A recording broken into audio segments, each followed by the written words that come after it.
of New York. All right, Robin, welcome to Tuesday morning. We're in Albany, and Robin, it's unbelievable. We're about to go over to the convention, the Libertarian Convention. That's right, we're back on the bus. We're back on our tour bus, Robin, and for the first time, we're about to meet my running mate, Stan Dworkin. Yeah.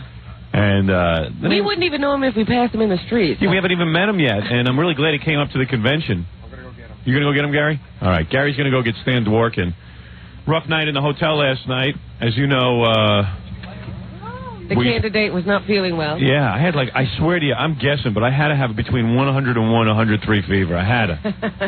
And I told Tempest to come by and nurse me, but she never showed up. You didn't? No one did. Elaine didn't come, Miss Howard Stern, 1994, Elena Beastie. I needed somebody to nurse me. Oh, boy. Nurse me back to health. Uh-oh. Robin, here he is, the great Stan Dworkin. Stan, I'd stand up, but I can't even. Hello. How are you? Take a seat. Look at him. Nice-looking man. Looks like a candidate. Maybe he has to shave that mustache. I don't know. I think so. And I just trimmed it a little bit last night. Yeah, I don't know. I never saw a governor with a big handlebar mustache No, I mean, like that. this is not the Wild West, so we don't need a mustache like that. Stan, how are you feeling? This has been a whirlwind. Within one day, you became a contender for lieutenant governor, and as you know, you will be the governor once I step down. Has it been exciting? Have people been contacting you? What was the reaction? Well, it's been a rather interesting 24 hours. I've got friends that I never knew I had, and it's been fun. But I'm looking forward to campaigning with Howard. It's really cool because Stan's wearing a suit and stuff. Yeah, a real... he looks like a politician. I'm the legitimate governor who's going to follow in your footsteps, and I'm looking forward to that. As I look at you, I say, my running mate looks like Wild Bill Hitchcock. You two make a funny-looking couple. We certainly do. Oh, you wouldn't want me to look like Rush Limbaugh, would you? No, not at all. Oh. But anyway, the point is, this is really exciting. First of all, you got to understand something. Stan is like a legitimate politician. A real politician. He's held office. Stan, what office did you hold again?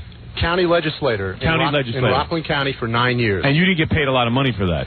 No. You had to run your own business. Thankless job. Right. Paid a little money for a lot of time, and no matter what you do, everybody's unhappy. And everyone I've talked to so far that knows you has said, hey, the guy's impeccable. He's really got a great reputation. He's really done a lot of cool stuff. Nothing but good things. Well, I'm very flattered. I'm glad to hear that I've done something right. I was watching the TV news last night, and some of the libertarians were saying how I'm coming into the convention, and I'm just taking over, and I haven't even met with them yet. You're not even with the party in terms of their outlook on life. Yeah, I know, but I'm going to go there. I'm going to debate today with Stan at my side. Yes. I will debate. I will take on the party, and hopefully we're going to pick this nomination up on the first ballot. I was told last night, a lot of the libertarians were at the bar in the hotel. Is that right? And both sides. And Ludwig told me that we're going to have to really sell Stan hard to the party. Why? Because they want a libertarian to be my lieutenant governor. He's an outsider. I mean, you're an outsider, but you have name recognition. He's an outsider, and they don't know anything about him. Yeah, well, what I'm going to explain to the convention is, look, if they want to get over 100,000 votes and actually win this thing, they've got to have a legitimate politician who is going to take over and really, be a governor, a really good governor. And Stan's got all the credentials for that. That's right.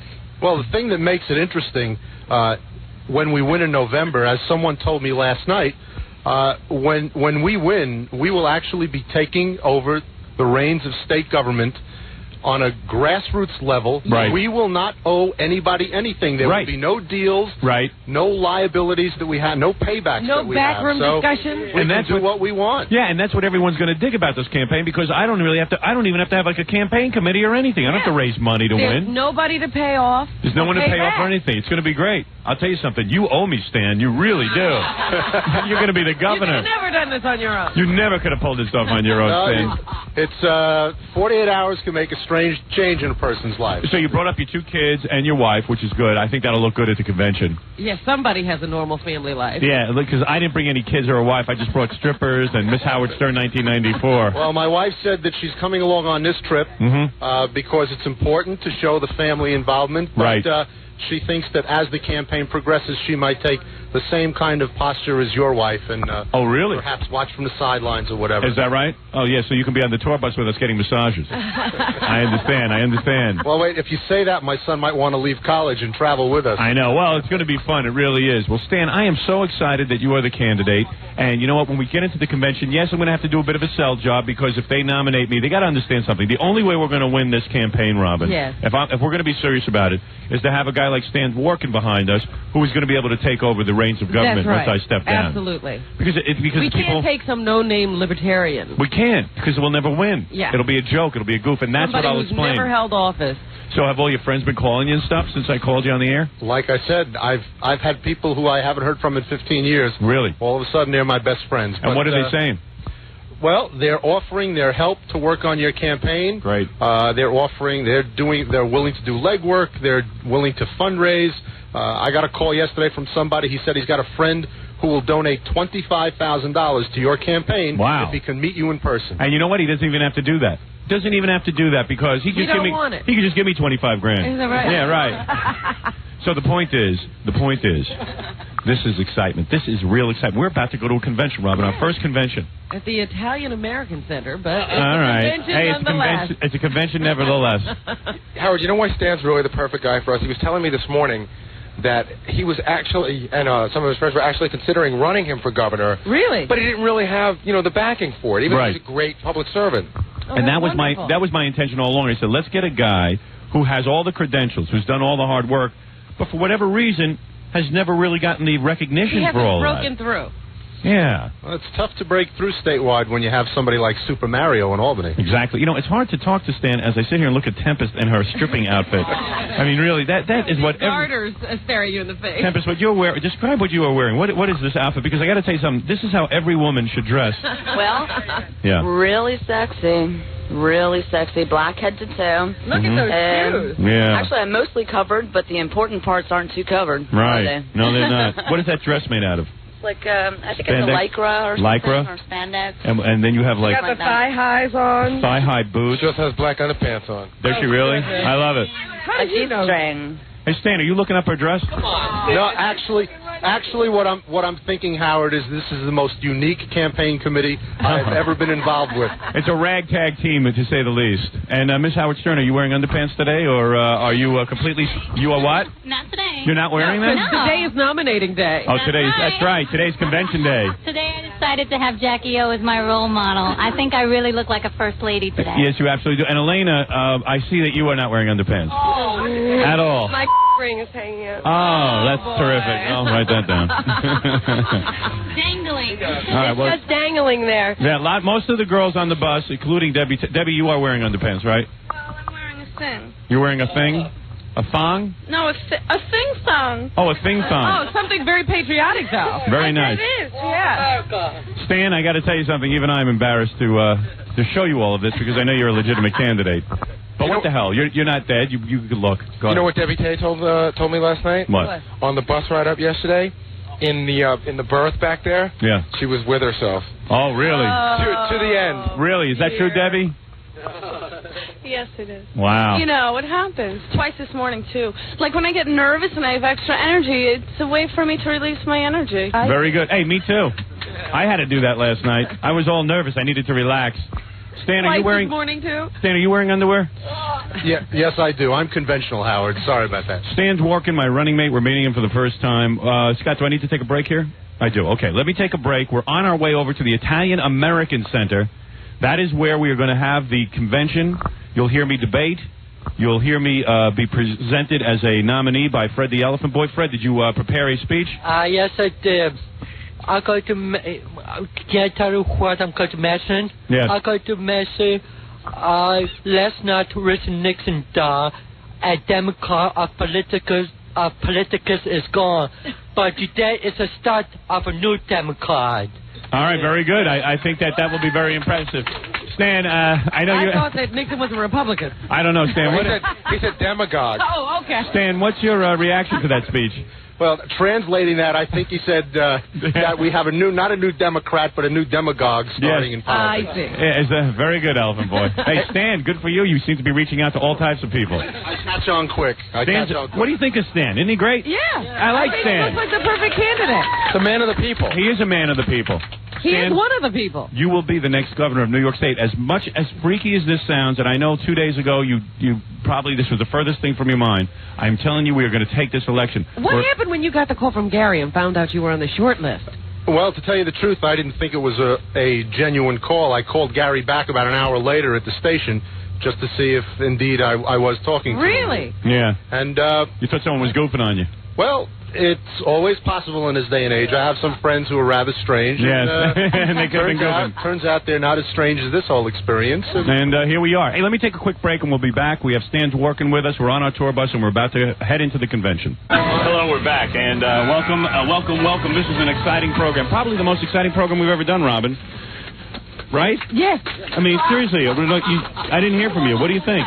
Can you think of a more... I'm reading all the press. Look at all of this. Yes. We're going over all the newspaper articles about my candidacy. Listen to this one. This is an editorial from Dan Davidson from the Times-Union. Stern riding the crest of the term limit movement. Howard Stern with unnerving...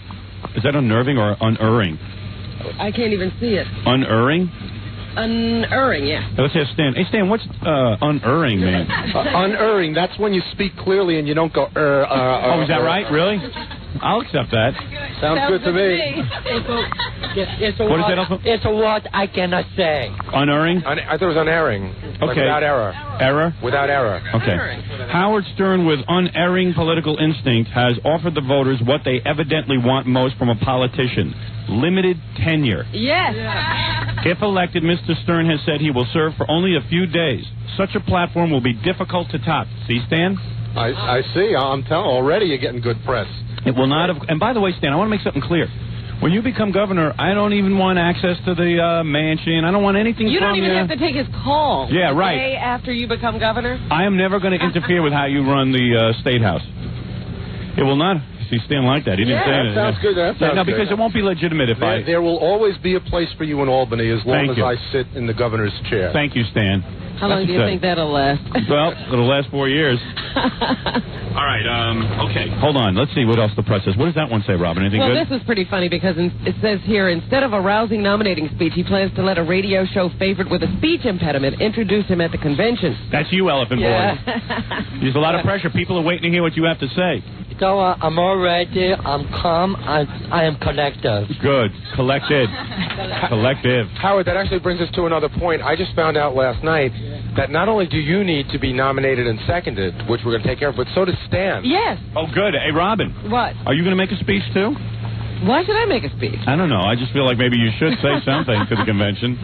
Oh, so Stan has to be. So who's going to nominate Stan? I don't think know. Elephant Boy and... I think you're right. You should have them both do it again. Stan, with your permission, unless you have someone in mind, we can certainly have Elephant Boy and...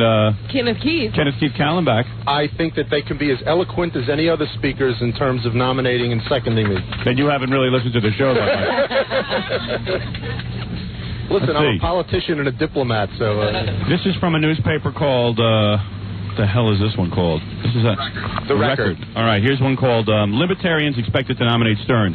Stern arrives with flair in Albany. Howard Stern, accompanied by 3 scantily clad women, that must be you, Robin, and a half dozen pals from his radio show, arrived in Albany Friday, and his appointment with Destiny, the Libertarian Party convention, and his nomination for governor. Today is the beginning of a new beginning. That's my quote. This is the first of many cliches I will be using along the campaign trail, Stern told several hundred raucous supporters in Midtown Manhattan. A lot of people picked up on that. Did they? Cliche. Yeah, I try to pack in as many cliches as possible. Other than cliches, the Stern campaign promises to be different. Hey, how come they haven't announced my running mate? Nobody has it in these articles. Hey, Stan, what the hell's going on? You have no name recognition. Well, I don't know. Actually, that's not true. Channel 2 News tracked me down yesterday afternoon. Right. And, they used our story as a lead-in twice on the 5 o'clock news. Oh, great. And they said, who is this mystery man? What does he have to do with Howard Stern? Oh, great. And we're going to get our names around. And certainly after today, the whole state is going to be on the lookout for Stern and Dworkin. You know something, Stan? I really think you should shave the mustache. May I say, Robin, what do you think? Yes. Well, you see, at least the sides. There's a problem with it. We might be able to negotiate the sides. Right. But my wife has known me since 1973 and has never seen me without the mustache, and it could be grounds for divorce. I have to check with my attorney. Hey, girls, seriously, you girls know what attracts you and the voters. Do you like the mustache? No, I think we should shave it off right now. Yeah. Let's shave it off right now. We'll shave it. Yeah. Look at those girls. They're wild. But seriously, Tempest. If he lets us shave him, I'll let him shave me. All right. Yeah, baby. Hey, Stan, take her up on it. I'm telling you, it'll be worth it. What is it? Tempest, what do you think of the mustache? It's got to go. It's got to go, right? It's got to go. It's got to go. I'm telling you, I think the voters will trust you more. I don't know. Can you name one mustachioed lieutenant governor? No. I can't name one lieutenant governor. I can't name one mustachioed politician who's doing anything. I don't know, but I don't. You know what? It's up to you, Stan. But I would maybe clip off the sides or something so you look more legitimate. Oh, well, we can negotiate a trimming on the sides. Good. All right. I mean, I'm never going to tell somebody what to look like because I'm a mess. So, but I think just to look more gubernatorial, you ought to shave the mustache down somewhat. You know what I mean? Maybe like a little Hitler job or something. You know, maybe the libertarians might like it. But then people will confuse me for Fred. Yeah, maybe. But you know what it is? I know why your wife likes it. It tickles her, right? Oh. Yes. I understand, Mr. Dworkin. I'm excited. This is really exciting, Robin. As I read the articles, as I talk to my running mate, Stan Dworkin, a legitimate politician. This is really happening. As we sit here and look at Debbie Tay's bare belly button, I must tell you that I am excited. Plus, you haven't even discussed, I mean, I know we have a busy day today. There's quite the wild scene in the bar last night. There's a wild rumor going around about Fred the Elephant Boy. Hey, now, Fred, tell the truth. Yes. Fred the Elephant Boy was at a bar last night. Do you know about this? No, I don't know anything. All right, let me tell you. Mr. Dworkin, you might want to take note of this. Okay, I'm paying careful. Yeah. You were in the bar last night, and you met a couple from Albany, I guess? Schenectady, can I say? Schenectady? Yes. Schenectady. All right, they were hanging out in the bar. Yeah. And it was a guy and his wife. She gave me her phone number. A girl gave you her phone number? Yeah, she said, Fred, I love you, and she wanted a name and phone number. All right. And isn't it true that they asked you to go back to their room and watch them make love? No, we went to my room. She wanted to see my room, and we took pictures of her. She removed her shirt, so it was pictures of me. Wait. Let me get this straight. You're in a bar. Yeah. You meet a woman, and she says she likes you. Yeah. Now, this woman is married? No, she has a boyfriend. A boyfriend? Yeah. And the boyfriend was with her? Yeah. All right. And he gets involved in the weirdest thing. I know. I cannot find a single girl. Weren't you nervous about this? These are complete strangers, and they're asking you to go to your room so they can make love in front of you? No, there was no love making. Nothing illicit. But didn't they tell you that they wanted to make love? No. That was it. That was a room my puppy kept me drinking. And what happened when you got to the room? We took a couple of pictures with me. She removed her top. It was pictures of me and her and a bra. And that's it. And she removed her top? No top. No top? Yeah, I mean, she had a top on, a bra on. She had a bra on. She had a bra. I see, Rob. Yeah. A bra. Yeah, that's it. That's a weird scene. I don't know. And the boyfriend took the pictures? Yeah. Okay. Wow. I bet you they wanted you to do stuff to her. Yeah. I wouldn't do it. I wouldn't feel comfortable. You wouldn't? I wouldn't feel comfortable doing it in front of a guy. I like to keep it private. But you said the other day that you would like two guys and a woman. I was just getting with... Now, just to make sure there's no scandal, this wasn't Mrs. Dworkin, was it? I don't want any of that going on, Stan. All right, Stan, please. You must be scandal-free, please. No scandal. You know, as I look at my running mate, I say, here's a guy who represents himself as scandal-free, no electroshock therapy, no extramarital affairs. Right. I like that, and we will have no embarrassment in this campaign. Am I correct? Apple pie and motherhood. You paid all your taxes? Paid all my taxes. Right. And you couldn't afford I've got a rarity. I've got an honest accountant. Really? And you've never gone to jail? You've never received electroshock therapy? Never been arrested. No electroshock therapy. Yes. I've never met Jennifer Flowers. Right. This is perfect. You're clean. What was your draft status during the war? What war? Vietnam. I did not serve in the Vietnam War. Oh, really? No. How'd you get out? I served in the National Guard. Very all right. good. Very good. All right, so you did serve. Did you get some kind of preferential status to get into the National Guard? You had to know somebody. No preferential status. Really? In fact, my father was in the Air Force Reserve. Right. And he refused to try to get me in his unit because he would have been embarrassed. Really? So you got it. So at the beginning of the Vietnam War, you got into the National Guard. So it was all legitimate. Everything was was legitimate. Wow. We used no influence. We didn't have anybody send any letters. Wow. I felt that I wasn't going to run off to Canada, even though I was in opposition to what we were doing there. Perfect. I felt that the New York National Guard was the place for me. Yeah, that's the place for me, too. Any speeding tickets? Any overdue library books? Annie, You know they will look. Library books is a weakness for my son, but I think I'm okay. Okay, great. Man, Stan's Dworkin, the perfect Do you candidate. realize what you're offering him? If he becomes governor of New York, that's like a national platform. Oh, yeah, but Stan's Dworkin You'll deserves become... it. Let's give him a shot. He can't do any worse than Mario Cuomo. He's a good man. When you were in office, did you have to take care of budgets and all that kind of stuff? Yes, I was vice chairman of the Budget and Finance Committee. We had a $340 million county budget that we worked on, so I'm familiar with working on budgets. Were you able to cut the budget? I'll tell you, after being in government for 9 years, I'm certainly familiar with how you can get money out of a budget. Right. Because every layer of government has so much waste. Bureaucracy. Absolutely. And you would be able to go in and cut because you owe nothing to anyone. Absolutely. Except me. The opening blast to sink Mario Cuomo's gubernatorial ship. Make way for Howard Stern. There's a lot of excitement. Stan's Dworkin still with us, of course. His wife is following us in his car. And sitting here with us... The bus is moving slowly. The bus is moving slowly, Robin. That is correct. Because there's so many people in the parking lot. I know. We can't even get through. Waiting to see us. And sitting here with, of course, my lieutenant governor, my choice for lieutenant governor, is Tamara. No.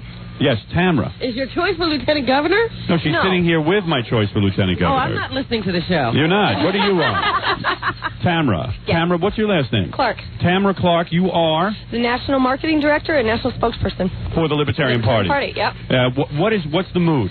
Describe it, Everybody's please. excited. This is one of the biggest events we've ever had in Libertarian Party, and everybody is jazzed for you. First of all, Wonderful. I'm excited to be here. I'm excited about the Libertarian Party. I feel good that I'm a member of the party. Yep. I feel good that so many Libertarians have embraced me. I think when I introduce the Libertarians to Stan Dworkin, they'll see he's a man of honor and a man that they will like and a candidate that very much subscribes to the principles of libertarianism. I hope so. That's going to be a big question today. Well, wait till you hear him talk. I'm ready. And let me ask you something. Do you think Stan should shave off the mustache, first of all? Oh, no, I happen to love mustaches. See, I really? thought the Libertarians my husband like has that. I knew Yes. Libertarians would like it because he looks like an unconventional candidate. Oh, that's it. We need a different style of person in this party. Absolutely. Just look at me. Believe me, you got a different style person. We're ready. Hey, Howard, we like noses in this party. You're not kidding. I'm with you, baby.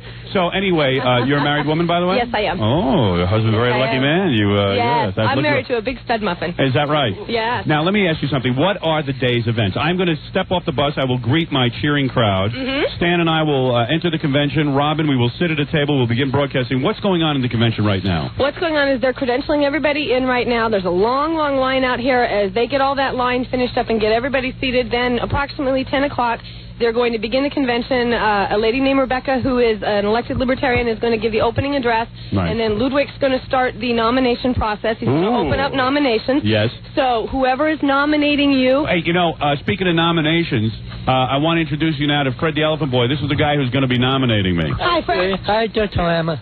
What? Say that name again. What did you call her? Tamara. Tamara. Tamara, right. I'm sorry. Don't insult the woman, Elephant Boy. Hi, Tamama. Tamama. Walk a million miles for one of your smiles. Fred, you will make my speech, of course. You will nominate me. All right. I will. Now, let me ask you something, Tamama. There are a lot of people in there, though, who are sort of against Howard Stern, too, right? There's not a lot in Right. there. There are 6 other people running, or 5 other people besides yourself running. Right. And so obviously there's going to be some other people supporting other candidates. Right.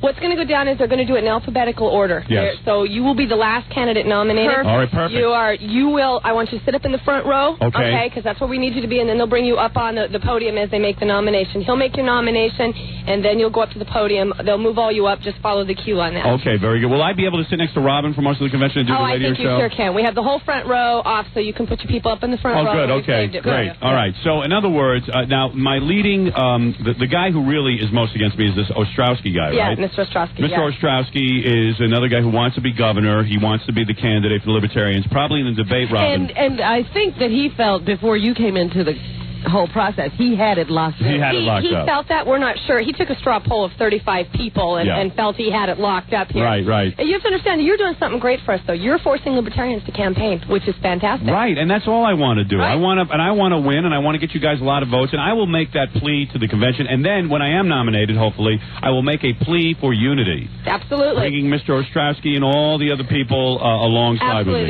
me. They have to get their slate of candidates. You have upset us so much and really got them all going that they haven't even been able to put their slate of candidates together yet. After the gubernatorial nomination, then they need to come together and do that. Who will you be casting your vote for, may I ask? Oh, I can honestly say I'm a Howard Stern supporter. Oh, thank you. Oh, thank you. Yeah, you have to understand, for me being the national marketing director, you are the greatest thing since the glazed donut for me. Thank you. Thank you so much. You've given me an opportunity to do things we wouldn't get to do, so thank you very much. That's great. Oh, thank you so much. Well, here's a woman with vision. Sounds very good. Secretary of State potential here. Stan, just remember, behave like a governor. I'm from Nevada, and I am running for Senate in Nevada. Are you really? Yes. I wish you would win, for God's sake. I came with 45% of the vote last time. This time we're going to beat them. I think you're going to do it. I like your style. I really do, Tamara. Thanks. Or as Elephant Boy says, Tamama. Hey, I'm on the Howard Stern ticket. I'm going to be campaigning this way. When I do win, will we be able to get up and get that guy to sing Howard Stern for governor? Oh, yeah, David's here. I've got him right up in the front, and we're going to do we can have a big demonstration. Absolutely. We're going to have a party. The girls can parade around in their sexy dresses? Absolutely. And then we can do bunny hop? Yes, we'll do, Robin, we will do the bunny hop. All right, yeah. Well, you know, something exciting for the convention. Afterwards, there is a press conference in the press room. We do have that set up. Well, this is what I'd like to do now. I'm going to take a break, and then when we come back, I will actually be walking out of the bus, Robin, to greet my fans out there. I see the parking lot is full. I will enter the convention. I will greet the press. I will answer any questions they have beforehand, and then we will try not to disrupt the function that is going on inside, but we will try to broadcast from the Libertarian Convention. We're going to bring you every step of the way through my big day, Robin. The whole process. Howard runs for governor. Governor Nancy Farr. Yes, Tamara. Thank you. Very nice. Let me tell you something. This is unbelievable. Gary, make sure no one speaks to me in that convention. Tamara, very good. And, of course, Stan, you're going to come in with your wife and kids, right? Absolutely. Yes. If you'll all I'll take everybody in and take you through and get everybody seated. So excellent. All right. Let's take a break. When we come back, Tamara will lead the way as we step out into the convention. Robin, the moment we've been waiting for. Yes.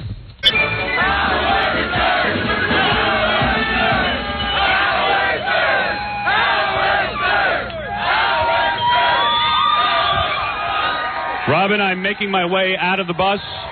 The crowd is going wild.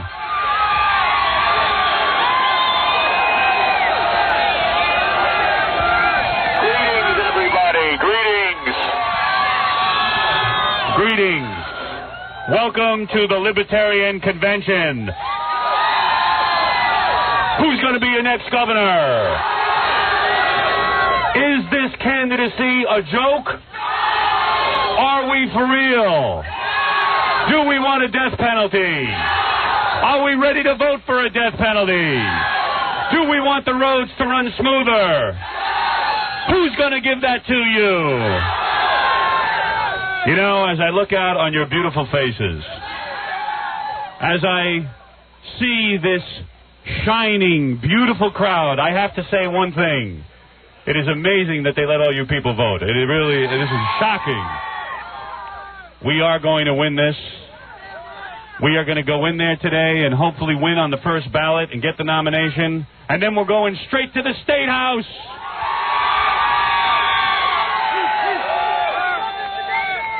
You know, I took a long bus ride here to Albany yesterday. Usually it takes about 2.5 hours, but yesterday it took 6 hours, and I'll tell you why. We stopped off at the strip club. Yeah, we had to have a little fun out there. Also, we stopped off in Saugerties, and I learned the problems of Saugerties, and I met with the people, and I met with black people, I met with Hispanic people, I met with all kinds of frightening people, and you know what? They're all behind us. We're going straight to the governor's mansion. And now, ladies and gentlemen, as I am about to embark on the greatest political moment of my life, in fact, the only political moment of my life, I would like to introduce a few people to you. One by one, I would like you, first of all, to meet and greet the most beautiful Robin Quivers. Here she comes in all her glory. Robin. Good morning. Welcome to Albany.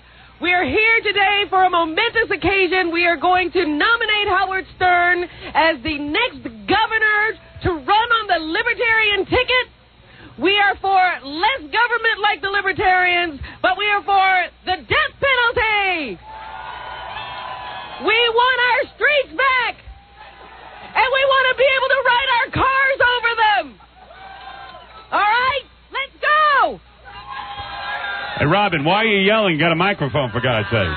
Robin, make your way into the convention. Here she comes, the most... Give her room, give her room. And now, ladies and gentlemen, you know her from my tape 1-800-52-STERN, which is most important, even more important than running for governor. You should all have a copy of that.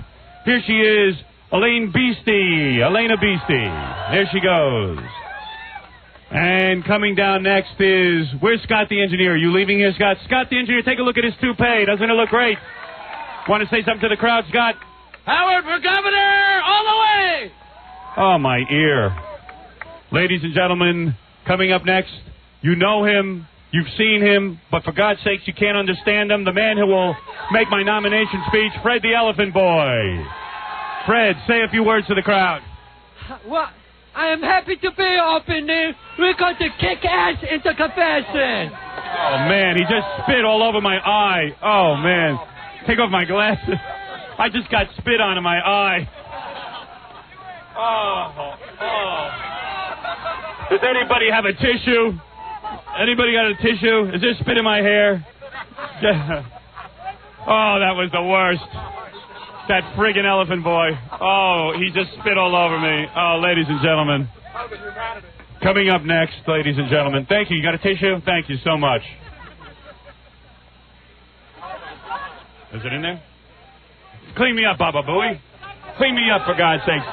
Clean your boss from this spit. I hope, since Elephant Boy doesn't actually have sex, I think I'm safe from AIDS from that spit. All right, who's coming down next? Tamara, come on down. This is the woman who coordinates the whole Libertarian Party. Tamara. Hi there. I want to tell you, Howard Stern and the Libertarian Party are going to the governorship. Thank you, Tamara. Very nice. Very nice, Tamara. Who else has come? Come on out. Here's a woman that you've seen on many of my videotapes, Debbie Tay, the space alien. Go ahead, walk in there. Another bikini girl who will... Who else is in here? Here she is, another beautiful woman from some of my tapes. She'll be a beautiful bikini girl. Tempest, the exotic. Thank you, baby. The hell, I got all strippers coming out of this bus. You can see why it took us 6 hours to get here. Massage City. And coming down now is one of the greatest men that ever lived. Ladies and gentlemen, as you know, after I bring you the death penalty, I will step down, and your true governor will be... the great Stan Dworkin. Ladies and gentlemen, Stan Dworkin. Stan, you want to say a few words? And don't worry, Stan will shave off that mustache. Hello, Libertarians. Albany's great. New York is great. We're going to set New York up to the... Well, we're going to get them set for the year 2000. It's Stern and Dworkin all the way. We're going to set these people back on their ears. It's time for a change in New York. And it's time to tell Mario that we don't need his signature on a death penalty bill because Howard's going to sign it.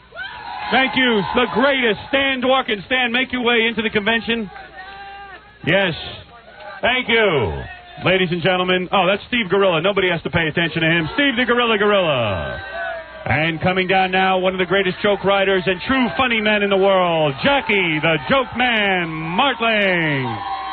I just want to say, after seeing you people, Fred is not frightening anymore. Vote for Howard.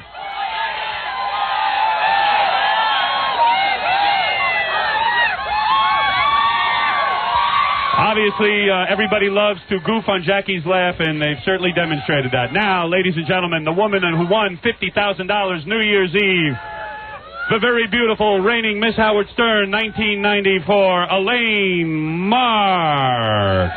Isn't she beautiful? There she goes. And coming down now, his new album has just been released on Atlantic Records. He can't say a straight word. It's Stutterin' John. People of Albany, how are you? All right, very good. And coming down now, he does great voices. He's the voice of Ren and Stimpy, the great Billy West. If you don't vote for Howard Stern, you're an idiot. The great Billy West, ladies and gentlemen. And now, who else is left on there? Ralph. All right, Ralph. Ralph's the guy that does my makeup. He wants to walk out. He's got a big berry on his face and an ugly tooth. Go ahead, Ralph. Walk out in front of the crowd. Ladies and gentlemen, I am going to make my way now into the convention. I want you to know that I am going in there for the people of New York State. Some people have questioned my motives. They think I'm doing this for ratings. Well, they're right. I am doing it for ratings, but I also want to be governor of New York. I won't lie to you. Wish me luck, and I hope to come out triumphant. Hey, where's Fred Norris? Right here. Where? Right here. Come on out, Fred. You know him as a Martian, Fred Norris? Hey, well, he is the man behind the man, if you will. If you notice, he's been standing behind me the whole time, hasn't said a word. Here he is. Come on out. Let's win this election for Howard Stern because I'm tired of holding this friggin' megaphone. Let's do it. Let's go into the convention. Thank you. Thank you. Gary, I'm making my way into the convention. Huh? What's that? I say I'm making my way into the convention. Let's go, boss. Let's go win. All right, here we are. Thank you. Thank you. Thank you. Thank you. Thank you. Thank you. Thank you. Thank you. Thanks, everyone. Very beautiful woman. All right, we're making our way into the convention. Here we go. Robin, I can barely see in front of me. I am kissing babies and kissing women. Here we go. Wow, we made it in. I'm in the Italian-American Convention Hall.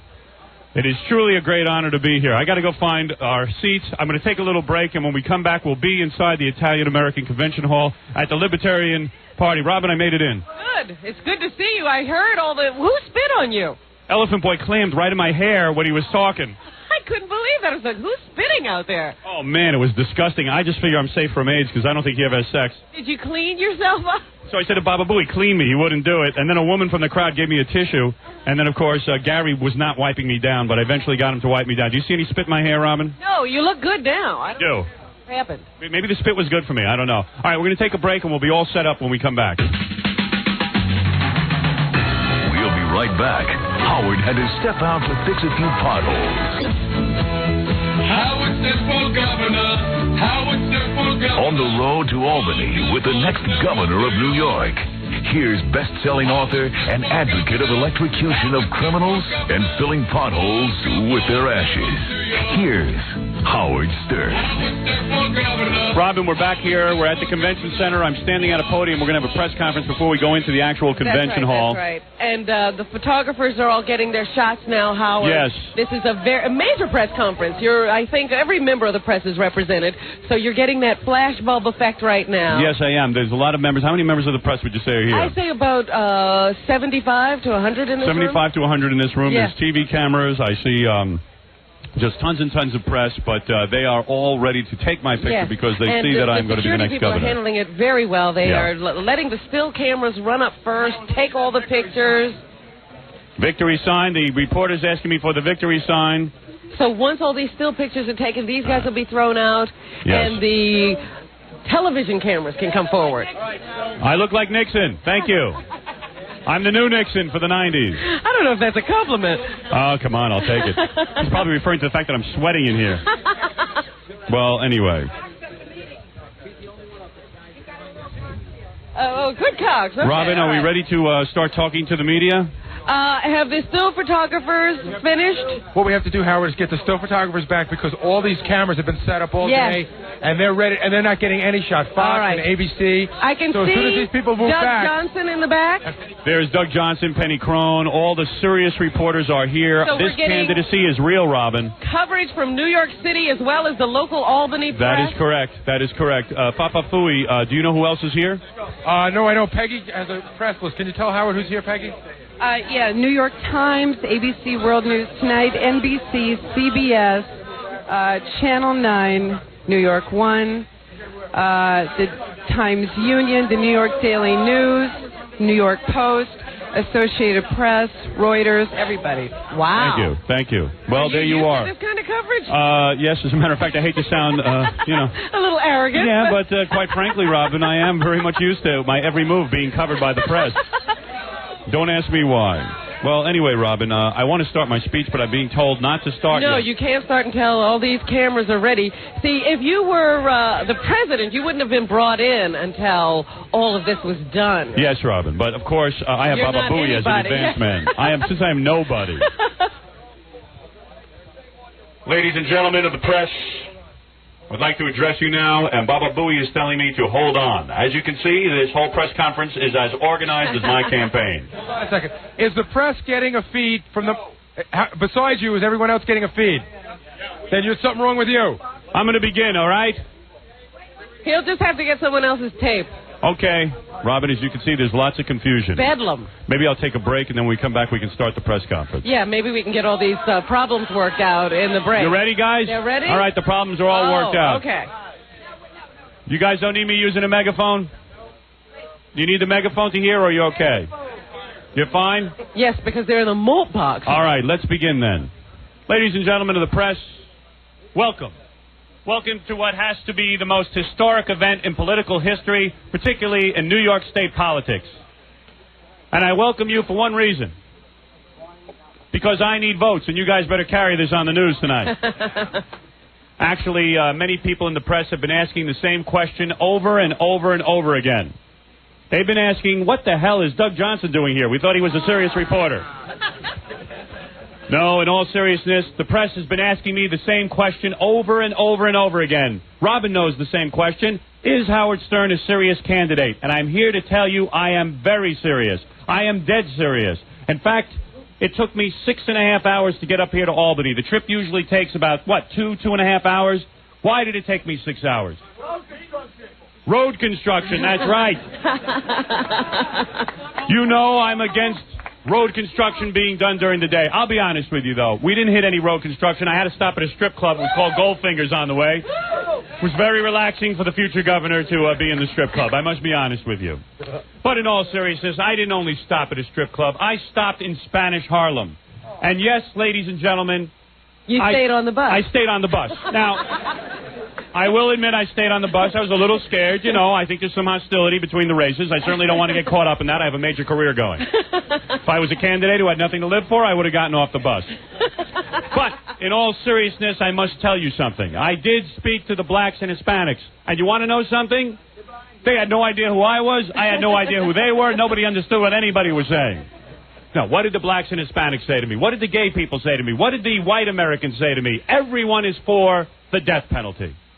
And why are they for the death penalty? Because we need retribution. We need some kind of organization. We need to know that our cops, when they're shot, that the murderers will be put to sleep permanently. Are you for the death penalty? Then you must vote for me. Let's be honest. The Republicans are not going to take this away from Mario Cuomo. Yesterday was a historic day. Do you guys know that Mario Cuomo yesterday, for the 14th time, refused to sign the death penalty? So I think it's interesting that I'm here today and I'm running and I'm saying, look, the Republicans are not going to win this one. We've seen who are the guys that they're talking about running. They're not going to beat Mario Cuomo. I am the only legitimate contender to the throne. I'm the only one who can unseat Mario Cuomo. Right now in the polls, I'm at 20%. I think once people realize I'm serious and they understand that I am going to step down, once I give them the death penalty, I think they are going to vote for me. As a matter of fact, this is a good opportunity for me to introduce to you my running mate, a man, a great man, Stan Dworkin. Stan, would you like to say a few words? Certainly, Howard. I think Howard did very succinctly. People do not take him seriously. I think everybody in this room knows that Howard Stern is serious. I think everybody in this room knows that Howard Stern sees a platform for the future of the state of New York. That is something that everybody in New York wants, that the politicians in New York State have not been able to do to date. And I think that working with Howard, we're going to get that done, and we're going to make life in New York better for each and every one of us. Thank you. Thank you, Stan. By the way, as you know, Stan is a very serious politician. He is someone who has served the people of New York in the past. What he exactly did, I'm not sure. But let me tell you something. This is a hard-working man, and I also want the members of the press to understand that Stan will shave the mustache. Excuse me, Howard, you have a hair that is going Thank you, right Robin. across your face. Robin is in charge of making sure the hairs are not in my face. Thank you, Robin. I begged her before the press conference. I said, make sure there's no hair in my face. You know, it's a funny thing.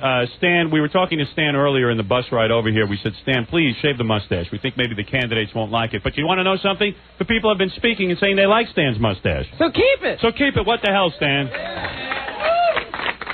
Stan's a good man. I wanted to find a guy who actually was a public servant, who had an impeccable record, this is someone who is so good, so dedicated to people and helping people. I said, this is a guy who's never going to get a shot at being governor.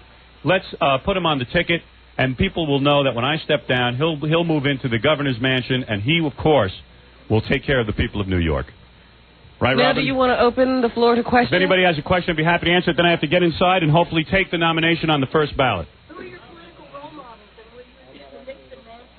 Well, you know, I know that Nixon died today, and I think that it is appropriate that I am here sweating in front of you. As you can see, it's 190 degrees in here, and like Nixon, I am sweating profusely. I have no political role models. I'm not particularly... I liked Robert Kennedy a lot, and quite frankly, he would be a political role model, I guess. One more question, Mr. Yeah. Stein? Yes. How are you going to make it on a governor's salary? Oh, I'm not going to make it on a governor's salary. As a matter of fact, I couldn't live on that for 2 minutes. My wife has 2 housekeepers and has all the food delivered to the house. What I'm going to do is, as a matter of fact, I don't even want a salary when I become governor. I'll take the governor's salary and I'll give it to Robin. Oh, thank you. What do you think of That's something that? I didn't know was going to happen. Sure, why not? You've been at my side all along. What the hell? You deserve something. I really don't need a salary, and then I'll step down, and Stan actually can use the salary. Yes. Yes. Political analysts are saying what you're doing is a joke. I'm quoting one, and that you're taking votes away from Mario Cuomo. Well, I've heard that I'm taking votes away from Mario Cuomo. I've heard I'm taking votes away from the Republicans. I've heard all kinds of things. What do you mean I'm going to screw up the election? In other words, you're telling me in this country we shouldn't have more than 2 candidates, and everyone's saying my candidacy is a joke, but then at the same time you're telling me I'm going to screw up the election. So how much of a joke is it? You know, Penny, you're getting on my nerves, as usual.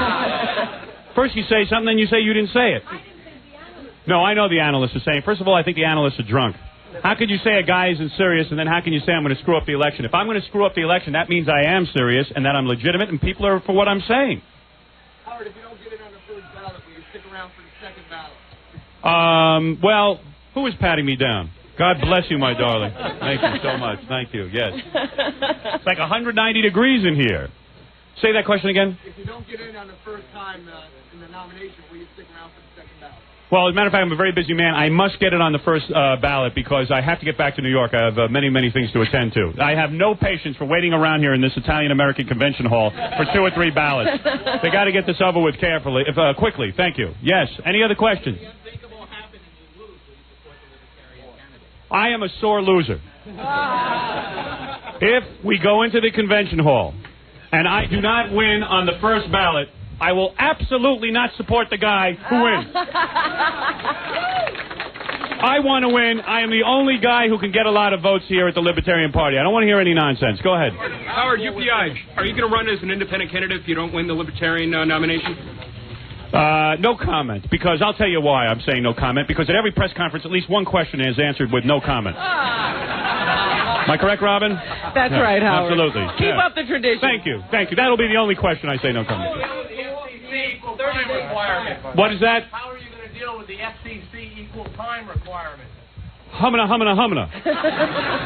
I'll tell you the truth, I don't know exactly how I'm going to deal with it, but I'm going to find a way to deal with it. You can't tell me that a guy who makes his living on the radio shouldn't be allowed to run for government. We have a free country here. I have to make a living just like everyone else. If people want me as governor, they should be allowed to vote for me. This is all nonsense. And with all the lawyers in the country, we ought to be able to find a loophole. Yeah, there's got to be a loophole. I am for loopholes. Yes? I'm going to ask you one more time to repeat it. I couldn't hear you. Instituting a death penalty could take the full term. Are you willing to stick it out should it take that long? Let me say something. I will not give up the governorship of New York until there is a death penalty. The people have spoken. Look, it's very simple. It's not going to take a long time. I've talked to people about it. I've talked to my advisors. Who are my advisors, Robin? Me. Robin. It's not going to take very long to get that death penalty thing going. It should not be a difficult proposition. But the legislature has passed the death penalty provision every year. It is Mario Cuomo that has stopped it. Yeah, it really shouldn't be a problem. But I will be the governor for as long as it takes to get that death penalty. Look, I think it's simple. Mario Cuomo is an old man. I've said this before.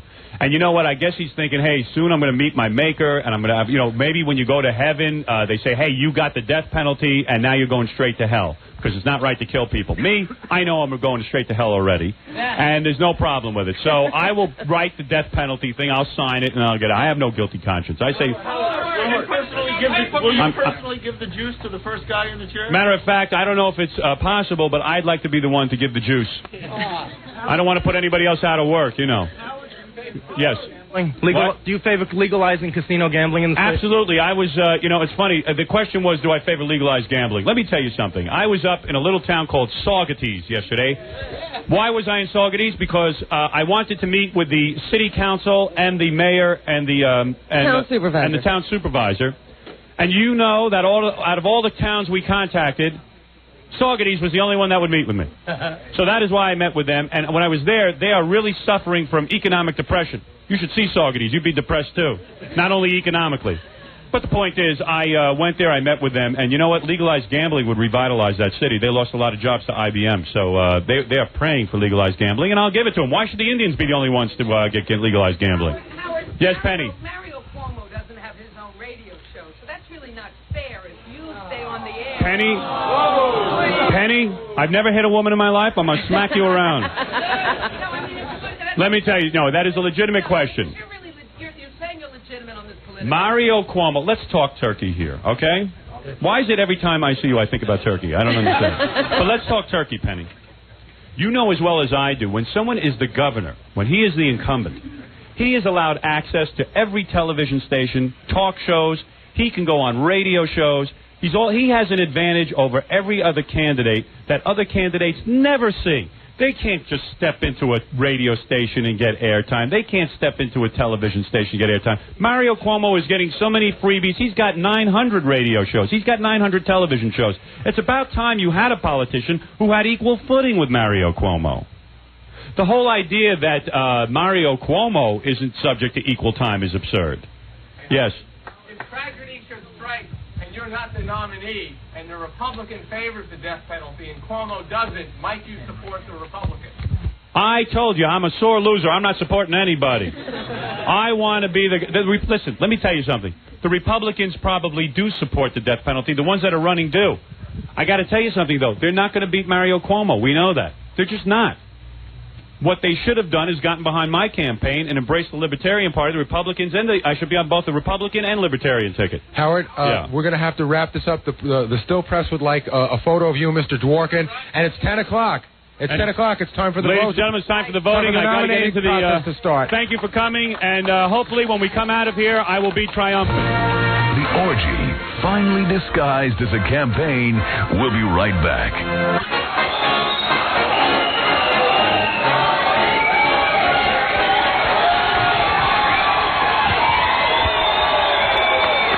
Hello, everybody.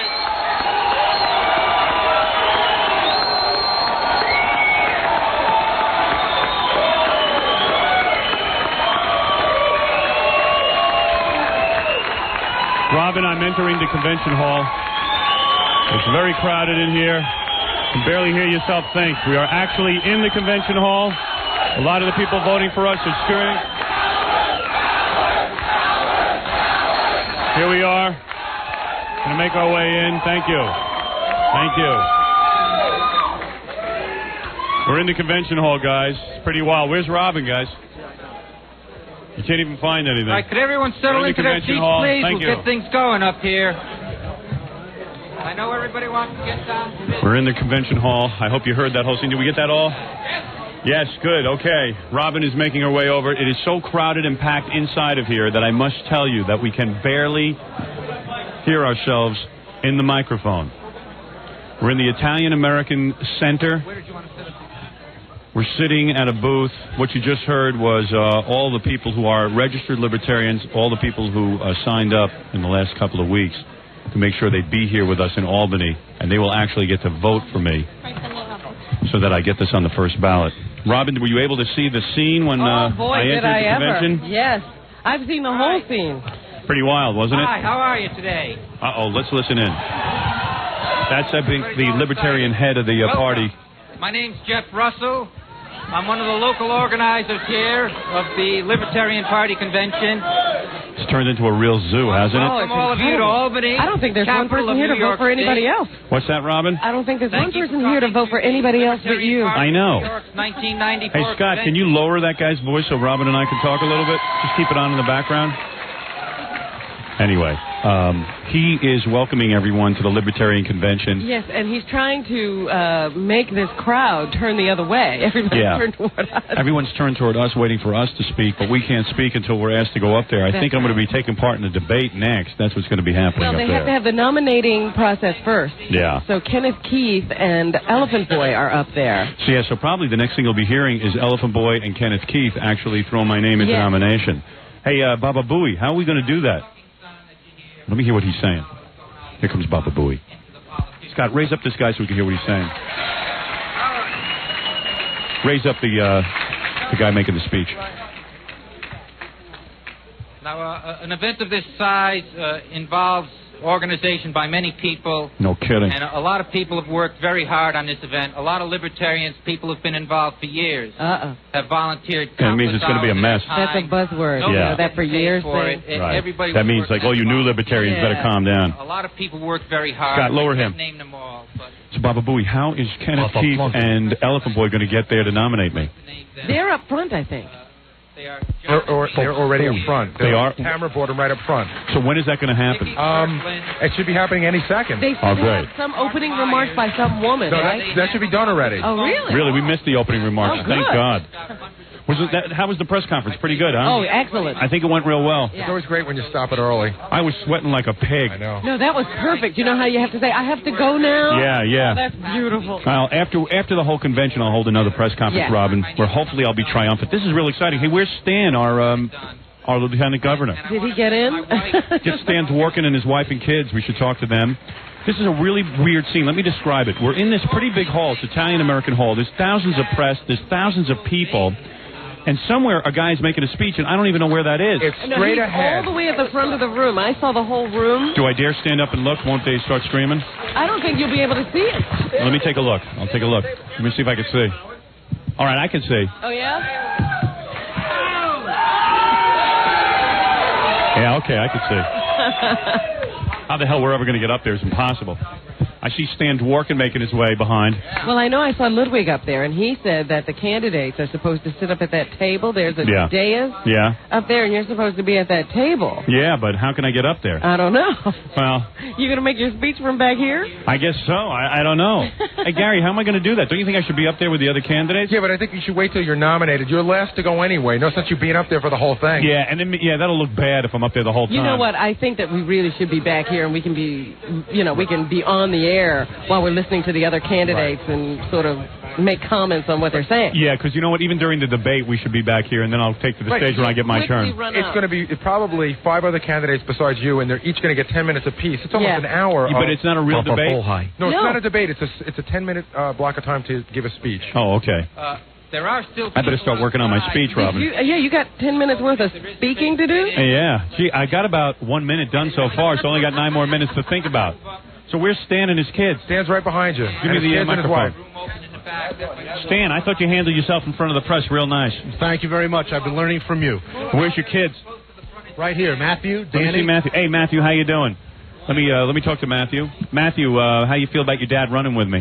I think it's very good. I think you might be able to make a very positive step for the state of New York, because I don't think Cuomo's going to sign the death penalty bill. He's not going to. And I think your dad would make an excellent governor once I step down, don't you think? I think he would too. I think he's demonstrated that in the past with the county. Was he a good father? Yes. And, and where are you going to college? University of Pennsylvania Wharton School of Business. Excellent. That looks real good. Very proud of you, my boy. Very proud of you. Good job. Very proud of you. That looks good. And listen, don't get into any drug problems up there. Remember Geraldine Ferraro's son? I don't need any of that. Behaviors. Does he do drugs See that at all? T-shirt, Howard? That's Yeah. a very expensive T-shirt. Very good.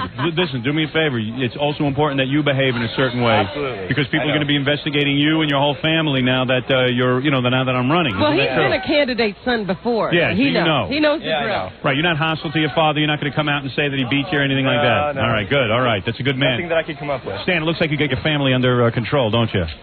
We all get along real well together. Excellent. And now let me meet your 14-year-old son. What's your name? Danny. Danny, don't be nervous. Believe me, I'm just a big goof off. Proud of your father? Yeah, very. And you get along good with your dad? Yeah. You're not going to wake up in the middle of the night hostile and shoot your parents or anything like that, right? No. No, good. Okay, that's what I The make name sure. is Dworkin, not Menendez. Right, exactly. Yeah, I don't want to see you two boys on trial, shooting your parents. That'll make me look real bad. You understand what I'm saying? Yeah. So, all right, so you love your parents? Yeah. You're not embarrassed to say it? No. Good. That sounds real good. And my wife is hiding in the background. She doesn't want to get on camera. But You're kidding me. Why not? Where is she? You got to say hello to her. Very beautiful. Very nice. Stan, hey, good move. You're a perfect political wife. How are you, Mrs. Dworkin? I'm fine. Are you excited about any of this? Very excited. Good. It's a pleasure to meet you. I think the world of your husband. I think that we're practically like family now. After one day. Were you shocked when I called? I was absolutely shocked. Really? Yes. I think he'd make a great governor, and I think you'd make a great governor's wife, actually. Well, thank you. I really do. Look at her. She's nice wonderful, looking. yes. I think you all should get together and have a family powwow at the compound. Dude, your mom's a schwing. Oh, She really is. She's nice. Hey, Stan, way to go. I didn't know you had it in you. Hey, listen, you picked me for a reason, Howard. How long you guys been running? I mean, going married. together. I mean, married. We've been married for 21 years. 21 years, and you stuck by Stan. You like the mustache? Notice how she was the one who came up with the number. I think Stan has to shave his mustache a little bit on the sides. No, you like No, it? I like it. I think like something should be taken seriously. What do you kids think? Do you think that your dad ought to shave the mustache off a little bit? I don't know. I think it looks fine. It's better than having a mustache and a beard. And Really? I don't know. I don't know what to make of the mustache. I think it makes people a little scared, maybe it says mustache We'll have says... to see how it goes on the campaign trail. Yeah, it's too wild. Yeah, we'll see how it goes. Today, we'll see what the Little press... trim. We'll see the press reaction as to what they think. I thought your husband, by the way, handled himself very nicely in front of the press. He certainly is savvy in those areas, is he Yes, not? he is. He Yes, is. he is. Well, first of all, it's very nice to meet you, Mrs. Dworkin, and I look forward to a long campaign and a campaign where I am at your side, as a matter of fact, if you don't I want mind. to do your campaigning with her. I'd like to campaign with you. Leave Stan at home. Okay. Certainly a pleasure. Well, that's okay. Thank you, Mrs. Dworkin. Okay. Hey, Stan, go for it. Hey, good man. Obviously, the mic is not working, unfortunately, being unfamiliar. We're listening to speeches. Let me hear this. I'm not sure which one is the right one. Gary, tell us what's going on. This one. Well, it's hard to tell because you can't How's move around that? in this room. It's so crowded, but it seems to... Ooh, I like that. That's the first I'm sorry, wait a second. Scott, try to work the level so that when Gary and I are talking... This isn't the first nominee, is it? No, I think this might be the opening speech because I haven't heard anybody be nominated yet. What are you saying, Gary, that no one's been nominated? I don't think anybody's been nominated yet. I tell you what, It seemed to me the guy with the gavel was trying to open the meeting. Is that what's going on? You know what, right now? Howard? I'm going to try to make my way up there and see what's going on. Okay, and you know what? While you're making your way, I'll take a short commercial break. Gary's going to hit the stage, see if he can tell us what's going on. Yeah. And we'll come back. We're here with, of course, Robin and Stan Dworkin, Mrs. Dworkin, the two kids, my running mate. It's very exciting, Robin. You think your wife is going to get upset now that you didn't bring her? Oh, of course. Mrs. Dworkin is here. I wasn't going to be on the bus with strippers and have my wife there. I'm sorry. I don't care. Stan can bring his wife. That's up to him. I'm with strippers. Stan, really? Next time we do something political, leave the wife at home. I'm telling you, pal. Bring the two boys. They look like they're up for some fun. Let me tell you something. You have no idea how fun it is on that party bus. Well, Stan's a really legitimate guy. It's been an interesting ride so far this morning, so Actually, I can Stan, imagine it can only get better. I don't want you even fraternizing with some That's of these women. right. I want We you have to squeaky keep you clean. squeaky clean. We're keeping you clean. Well, that's true. I think there are people who are concerned as to the characteristics of your lieutenant governor. And Right. I want to reassure everybody in the state of New York that standing behind Howard Stern is a lieutenant governor with good moral fiber. Right. Okay. Howard, wait, I don't know if I should say that. You might not want me anymore. Yeah, believe me, I we do. like moral fiber. Yeah, just because I don't have it, you can have it. Howard? Yes. Okay, I'm up front. I'm right here with Joe Okay, Brennan. we're here, All right, you're up there with Joe Brennan. Joe Brennan. Joe, who's speaking right now? It's Rebecca Wilbur. She's our elected libertarian in the Woodstock Town Board. Okay, so nominations haven't started yet. No, they have not. Ask him when it's going to start. Why are we whispering? Because I'm right next to the speaker. It would be interrupt wrong. her. How long do you think it'll be until nominations begin? I'm not certain. You might want to check with Ludwig. Okay. There's some announcements that will have to be made. Gary, can I make a suggestion? What? As long as we're all whispering here, Yes. why don't I take a little break? Okay. You figure out what's going on, and then when we come back, we'll know what's going on. Okay. Okay. All right. Goodbye. Bye. All right. Anyway, Ron, this is one hell of a nightmare. This Libertarian Convention is so out of control. We're going to take a short break. When we come back, we'll see if Elephant Boy is going to be reading my name into the minutes. All right. All right. We'll be back. Howard Stern for governor. And now, the candidate that will make love to his wife in front of the mirror at the governor's mansion, Howard Stern. Robin, we're seated at a table. We're actually at the Libertarian Convention. I'm waiting to get... inside the hall. We're inside the hall. It's It's kind of crazy in here. Scott, lower the music. There's a guy with a question for me, John. Just yell it out. Yeah, Hello? Howard, can you abolish the helmet law for motorcycles if you become governor? Is that in New Jersey? Dude, I'm just going to concentrate on 3 things. Howard, but while you're there, I mean, the support will be unbelievable for you. You want to wear your helmet, wear your helmet. You don't want to wear it, no one's going to bust your balls. Don't worry about it. Howard, Yeah. you rule, man, all the way. Thank you. What's your official stance on lesbian and gay rights in New York State? I am absolutely for the lesbians and gays. Especially the lesbians. Are you a lesbian? Are you a lesbian? Excuse me? Are you a lesbian? Yes, I am, proudly. And by the way, you'll be happy to know here's a lesbian right here, and here's a lesbian right here. Howard. Absolutely. Thank you. I think Gary's trying to talk. Yeah, Gary, what is it? I'm just trying to tell you that it looks like Ludwig's at the podium right now. It looks like he's going to make some very short announcements, and then we're going to start the process. Okay, what we're waiting to hear. Start it right now. Let me hear. One more time, then. Okay. Welcome to the 1994 Libertarian Party nominating convention, and especially a welcome to everyone here for the first time. Uh-oh, Ludwig is boring everyone. That's why they're going to be short remarks. Scarier than Bela Lugosi. I'd like you... This is a whole different Ludwig than the guy we had in the strip club yesterday. Yeah. Oh, Howard, it's really cool. There's a microphone right in the middle of the floor where people can sort of step up and make comments. Really? Yeah, that woman that just yelled out, that they can't hear anybody. Oh, so she just walked up to that mic? Yeah, just walk up to the mic anymore. What's the name of this place? The John Gotti Hall? Try this now. Better? All right. Hey, lower Ludwig. We'll talk a little. Okay. All right, Robin, while that's going on, we'll just wait till Gary gives us the cue that... Because we don't even really want to hear the other people nominated. We just want to hear Elephant Boy and Kenneth Keith, right? Well, it might be kind of cool to hear how they're nominated and what they say. All right. You know what I mean? Did anybody help Elephant Boy with his remarks? No. Those are loose cannons up there. We have no idea how You never talked to Kenneth Keith? No. In fact, I haven't seen Kenneth Keith the whole time I've been here. So I don't know what those 2 loose cannons are going to do up there. 2 idiots. As a matter of fact, Stan Dworkin, my lieutenant governor, will be actually nominated by Elephant Boy. Do they know that yet? I don't know. You know what? This is really very fast and loose. In fact, to tell you the truth, Robin, I'm going to be asked to stand up and make a 10-minute speech. I have no idea what I'm going to say. Well, I don't doubt that you could talk for 10 minutes. Yeah. The question is, will it be effective? But that should be exciting. This is very exciting being at the convention. There's a lot of people just standing around and holding up signs and stuff. What's going on up on the stage? Let me hear a little sound there, Scott. Is that we have Libertarian Party volunteers go out and collect signatures. All right, let me hear Gary. Hey, Howard, you know what's really funny? Yeah. Is see, I'm standing at the front of the room. Yeah. So everybody's sort of looking at the front of the room, but then when you look to the back, there's like a couple of hundred people up on chairs. There's this whole ruckus going on in the back that's completely disrupting the meeting. And the ruckus is, of course, us. Yes. Yeah, well, I'm trying to behave myself. It's not your fault. A lot of people are standing around staring at us, and I'm not doing anything. One guy said, oh, yeah, this is a political event. When the guy started rapping with the gavel, they're like it's a concert for us. Yeah, I know. People don't understand. They're waiting to have me get up and do stuff, and meanwhile, it's not about me yet. I bet you this is really pissing off the other candidates. Oh, yeah. I know. The guy tried to hand me some of his literature when I came in, and I just sort of laughed at him. Yeah, right.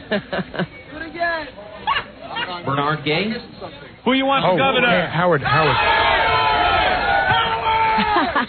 Hey, Howard. Yeah.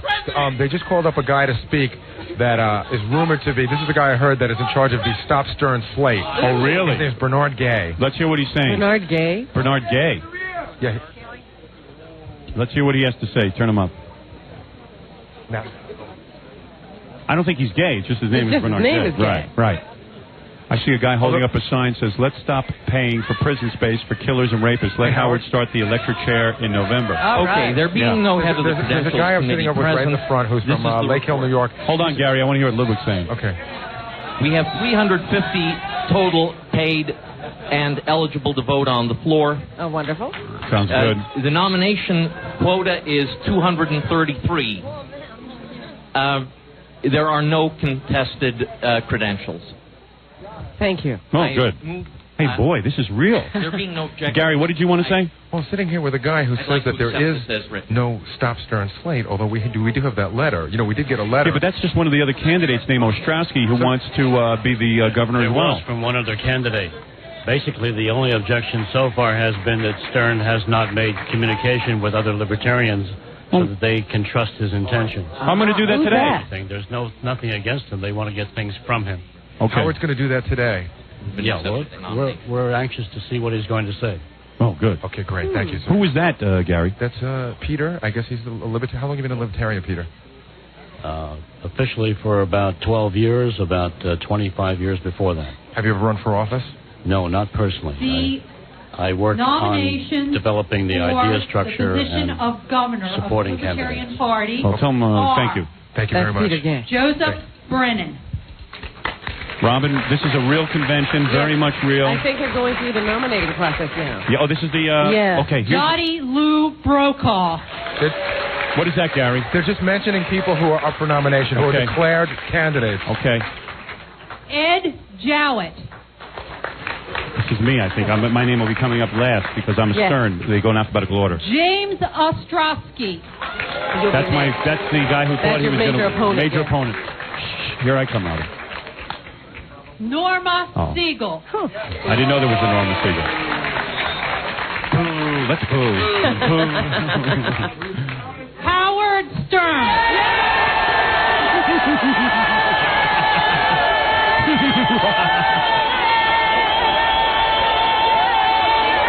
Keep it going, keep it going. Yay!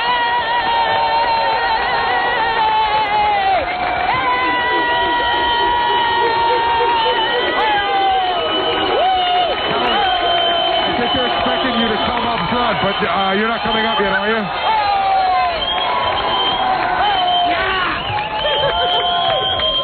What is that, Gary? When is Elephant Boy? Is an Elephant Boy going to... I think they were expecting you to come up front, but I think we're going to wait until they just called everybody up to that table. Right, everybody else. You want to go up there? No. No, we want to wait. Yeah, I know. They know he's in the room now. Yes, they know. Okay. I've heard of... Order! Okay, I've heard a motion that the nominations be closed and seconded. All those opposed? There being no opposition? Yes, I tried to stop the chanting. I didn't want to throw me out of the convention. Okay. Should I call for order, Robin? There being no further nominations, the nomination is closed, and the next order of business will be a debate between the candidates. Oh, what happened to Elephant Boy? I guess they did away with that. Yeah, they just announced the names because I don't think they wanted to get... What happened to the seconding? According to established custom, yes, we will borrow a hat. And I'm sorry, what is that? I'm sorry, Howard. It's very difficult to hear. I think they put up Ludwig. I want to hear about the rules. Yes, and then we are going to select the order of speeches, and then we are going to select the candidate to speak at random. Oh. At I random. thought you were going to talk last. Well, I to guess give not. the first nominating speech. So shake it up, baby. So what is this going to be? He threw all the names in a hat. He threw all the names. My name is in a hat right now? Yeah. How dare they? He said it would be a Jowett. Let me hear the drawing. Mr. Jowett? Mr. Jowett is going to speak first. Your nominator? Oh, now I the see. nominator's Okay. Who has nominated Ed Jowett? Let me hear what his nominator says so Elephant Boy can get prepared. Wow, this is exciting. All right, so Mr. Jowett is going to be the first one to speak. Stan, don't worry, I won't let you down. Your nominator not being Put on Stan's microphone. Let's go on to Mr. Jowett. Mr. Chair. Robin, maybe we should take a break. I don't know what to do. Howard, they're about to nominate this guy now. The guy's on the microphone. All right, good. They just can't get his microphone to work. Okay. Point of order. Not personal privilege. Hello? Could you please just explain what the order of business here is? I thought it was my understanding that debates would take place first, and then there'd be formal nomination process. Oh. Ludwig No. is very perplexed. Ludwig. Objection. Ludwig blew it. Ludwig, so there's some confusion here at the convention as For to your how... information, the order of business is nominating speech, then speech, and then debate. Do you wish to present a speech? What difference does it make?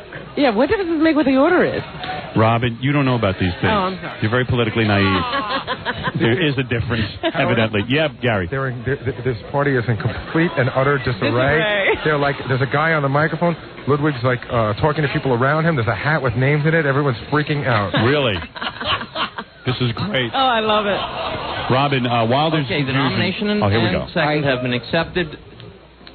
I wish to withdraw from consideration for Okay, that's one down, Howard. All right. Bombshell. A bombshell. The first guy withdrew. Mr. Jowett withdrew. Good man. Wonder why. Now we can get home quicker. Yeah. Dottie Lou Brokaw. All right. They're dropping like flies. She might withdraw. Let's see, baby. We got a whole thing going That here. was a shocker. Yeah. My first opponent withdrew. That was easy. Whoops. Peter like Chris, flies. please come forward. Peter Chris, I guess, is... didn't he used to be in Kiss? He was a drummer, right? Yeah. Peter Chris. Gary, what's going on? Somebody's coming up to nominate now. There's a woman stepping to the podium who I guess is going to... Oh, no, here comes Dottie Lou. Okay. Dottie Lou. Dottie Lou. Is she Oriental? Oh, no, she's not, oddly enough. Peter Chris. Coming. Here. Dottie's passing by right now. Dottie Lou. Dottie Lou, Dottie Lou. She's getting How her I hand love kissed you, by my some of the Dottie people in Lou. the front row. She's getting kissed? Her hand is being kissed by some of her French kissed or... supporters. Hey, so was that a shocker? That guy resigned? Yes, it's very interesting to be here. This is my first convention. Okay, I guess this first guy's time, gonna in nominate. fact, I've been a member of any party. I always consider myself a very strict Marxist. It's a Groucho Marxist. That is a Groucho Marxist, not He's a making a Karl joke. Marxist. Shut up! Sit down! What's my dad doing here? Because Groucho is the gentleman that said he would not be a member of any organization that would have someone like him as a member. And I always felt basically the same way. Hey, you know what, Robin? I met Dottie Lou Brokaw a couple years ago. Oh, he's nominating Dottie Lou. And she's been wooing this me is a into nominating this speech. organization That's for correct. quite some Hey, lower time, that, and Scott. finally has been successful in getting me on board. So I don't think we have anything to worry about. No. Let me take a break here. While he's nominating Betty Lou. Okay. Oh, Dottie Lou. Betty Lou. I will take the short break. All right, Robin, we're back. We're still here at the convention. There are other candidates that are being nominated right now. This guy's still nominating Betty Lou. Yeah. Or whatever they were. Scott, just bring up the sound so we can hear where we're at. Gary, what's going on? Well, So I the think guy that that's definitely nominating, puts... apparently something big for Dottie Lou is the legalization of marijuana. Oh, really? Yeah, so he's talking about hemp Of the word. and all sorts of And I am stuff. very Let me hear. glad to stand in front of you today and put her name in nomination for governor of the marginally great but potentially great state of New York. Thank you. Wow. Nice speech right through the here, Elephant Boy. Oh, man. Ours is drastically different. Here comes the candidate, I suppose. No, here comes the seconder. Oh, seconder. Good morning, fellow freedom lovers. How are ya? Hey, I'm for that. I've known Dottie Lou Brokaw for 7 or 8 years, and I should have known that she told me to get up here and talk about issues and not talk about her. I'm not going to do that. I don't need to tell you about how our schools have become a bloated bureaucracy that don't teach any children. I better borrow that. About our prisons You that are wanna write some things down? Yeah, let me write that down. full of people Schools, who are drugs, basically victims of their own victimless crimes. bloated bureaucracy. Yeah, that's a good line. I'm just going to borrow her speech. In products that are happen to be illegal at the moment. I'm getting nervous, like I have to really come up with some I'm issues. going to tell you how they're trying to take away our guns. They're taking away And our guns are really important because Oh, boy. it is the These guys will Second never win a Amendment that campaign. makes the First Amendment possible. Lower this Think down, about Scott. Robin, Yeah. the Libertarians are never going to win. They're into these really wacky issues. I know. They're on the fringe. Let me talk to my running mate. Hey, Definitely on Stan, the fringe. Yes, Howard. don't you think like some of the issues they're into, like the legalization of drugs, will hold them back and all that kind of stuff? I mean, we're just running. We're running on my 3 issues, and plus the fact that you're a capable, a capable governor, and you can actually handle the budget and stuff, right? Absolutely. Those are 3 main issues. Those are 3 very significant issues. We can handle the others as they come up. As time goes by. We'll Yeah, just I mean- take them one by one in Albany. Right, The exactly. major problems of New York are not whether we have guns or drugs. Yeah, I mean, actually, Jackie's problem, his major problem is he wants to have legalized drugs, but I don't think we can, cater the campaign to him. No. Anyway, I mean, I'm for the legalization of drugs. Where do you stand on that, Stan? I'm actually for that. Well, listen, if the federal government and the state government hasn't come up with a way to stop the drug use and stop the crime that Right. results from drug use, then maybe it's time for government to consider whether or not it's better off for the American people to have legalization of drugs. Boy, you know something? Stop You are crime going to that way. be you are going to be a great governor. You are going to be a great He didn't governor. answer that question. Yes, he did. He's saying, hey, wait a second, let's look into it. He's saying He's perfect. He said maybe. Well, he's perfect. You are perfect. I love you. My mother thinks so. Thanks, Howard. Just keeping an open mind. That's my running mate, Robin. Believe me, he's against it. Think he's against it? It sounded to me like he has an open mind to it. But he's smart. He's not going crazy. He knows how to play it right down the line. I think he wants to stick to the major issues of bringing business back to the state and lowering taxes, don't you, Sam? Right. Absolutely. And again, we've got to give Atlantic City and the Foxwood casinos a run for their money. That's right, that legalized... Hey, let me get to the stage. Billions of dollars of money. Right. Newfound revenue for New York that we can just latch onto. All right. What's the legalized gambling? And make your commute shorter when you want to go visit.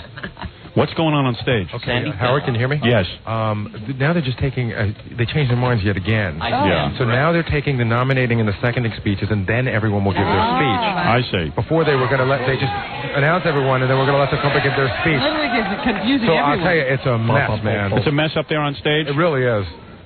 So now the second person is being nominated. Candidates for the gubernatorial nomination Let's hear. are only making promises to get votes.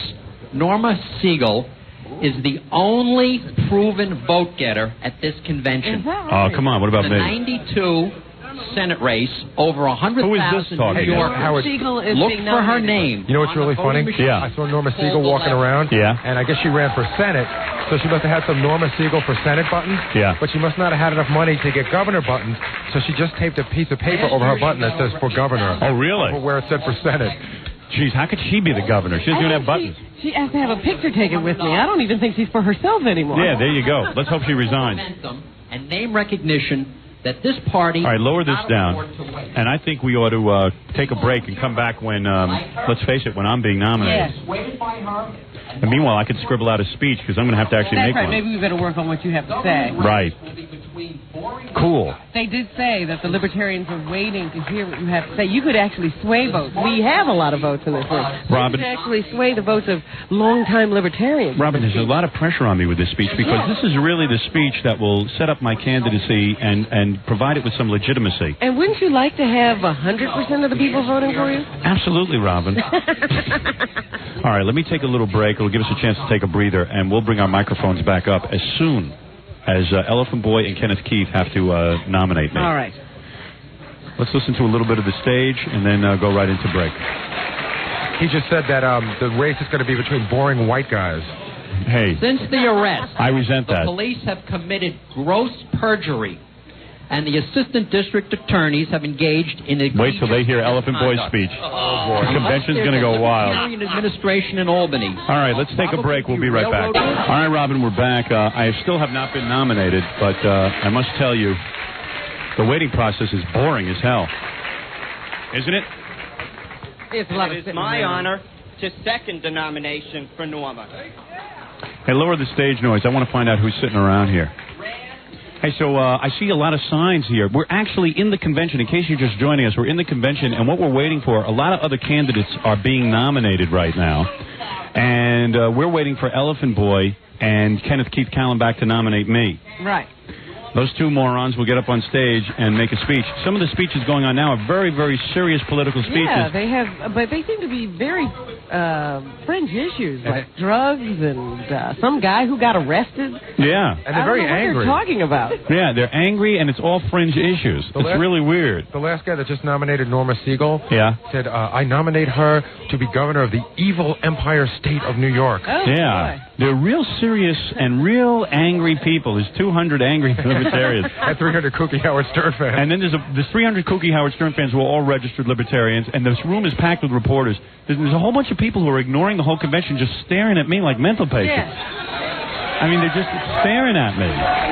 John, put the microphone in front of some of these people. Let me find out who some of these people are.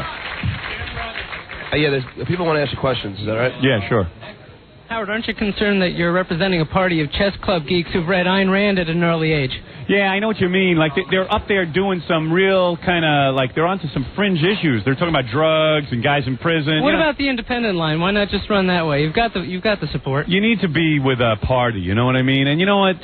These libertarians, I've met a few of them. Like, we met that woman, Tamara. She's real cool. Not everyone's such a geek and chess I think club it might freak. just be the New York chapter. Yeah, don't be too down on them. Who are you?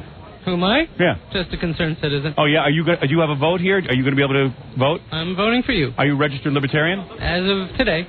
Did you actually register? I actually registered. You paid the $15 and I everything? actually paid the $15. Oh, so you were able to do that today? Absolutely. Oh, no kidding. I thought they weren't out. Yeah, I able to. thought there was a deadline. There was a deadline of April 8th, and I guess I met it, and that was it. Oh, okay. Oh, you met the April 8th just deadline. registered today. Oh, okay. I got you.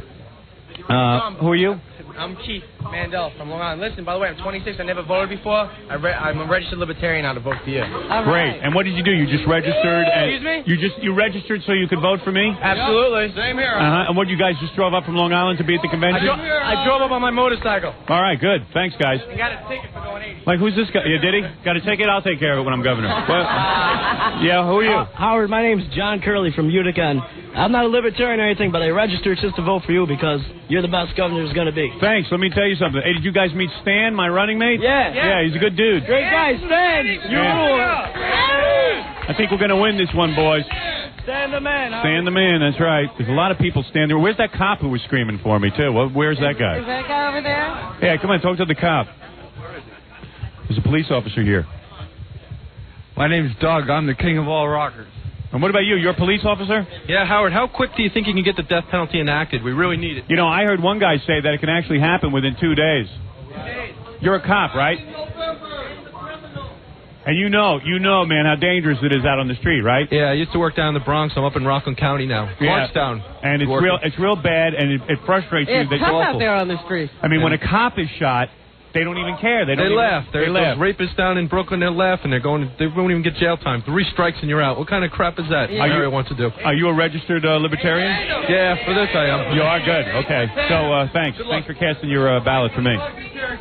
Robin, a lot of fans here, and a lot of people actually took the trouble to register. But, you know, they're also politically concerned. They have concerns. Yeah, why am I taken as such a goof by the outside media? I mean, look at these people. They're actually looking forward to me running, and also they're really dependent on me to get that death penalty. And I believe that a lot of people are going to be surprised when the polls start to change, too.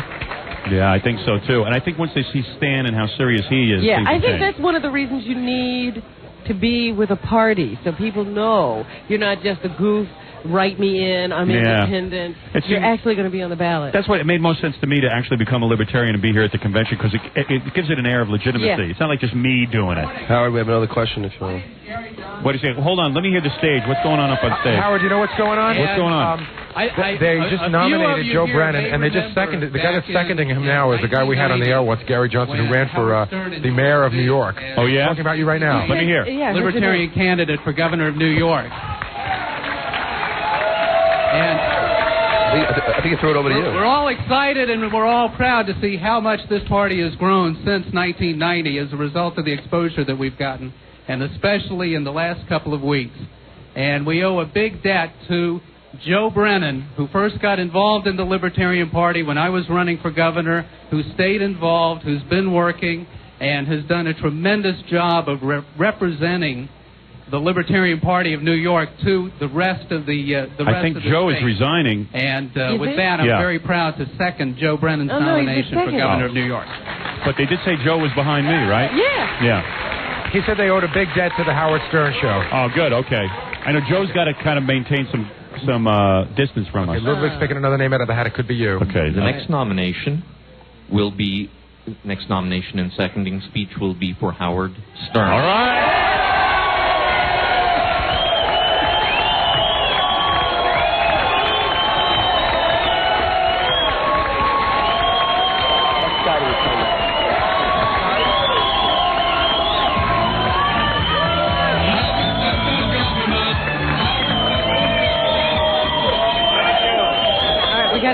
Elephant Boy and Kenneth Keith. Let's hear it. Are they making their way to the stage, Gary? Fred's up there now. It's just everyone turned around waiting for you.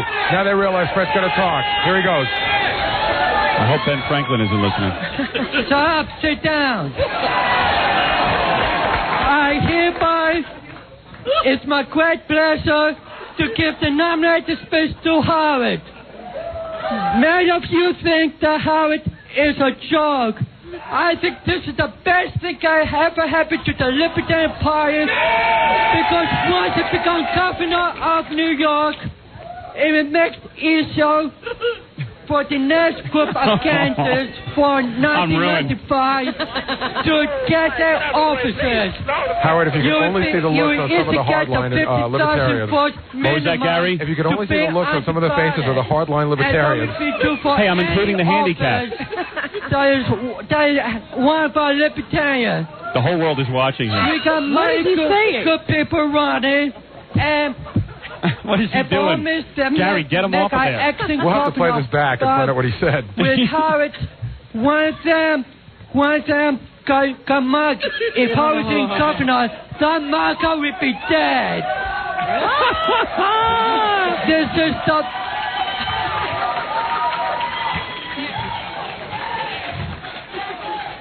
That's when you may find... Gary, get him off of there. Okay. Give him the hook. Don't you think he should get up? I just gave him the rap sign. What did you say? Get the rap sign. Howard likes everybody.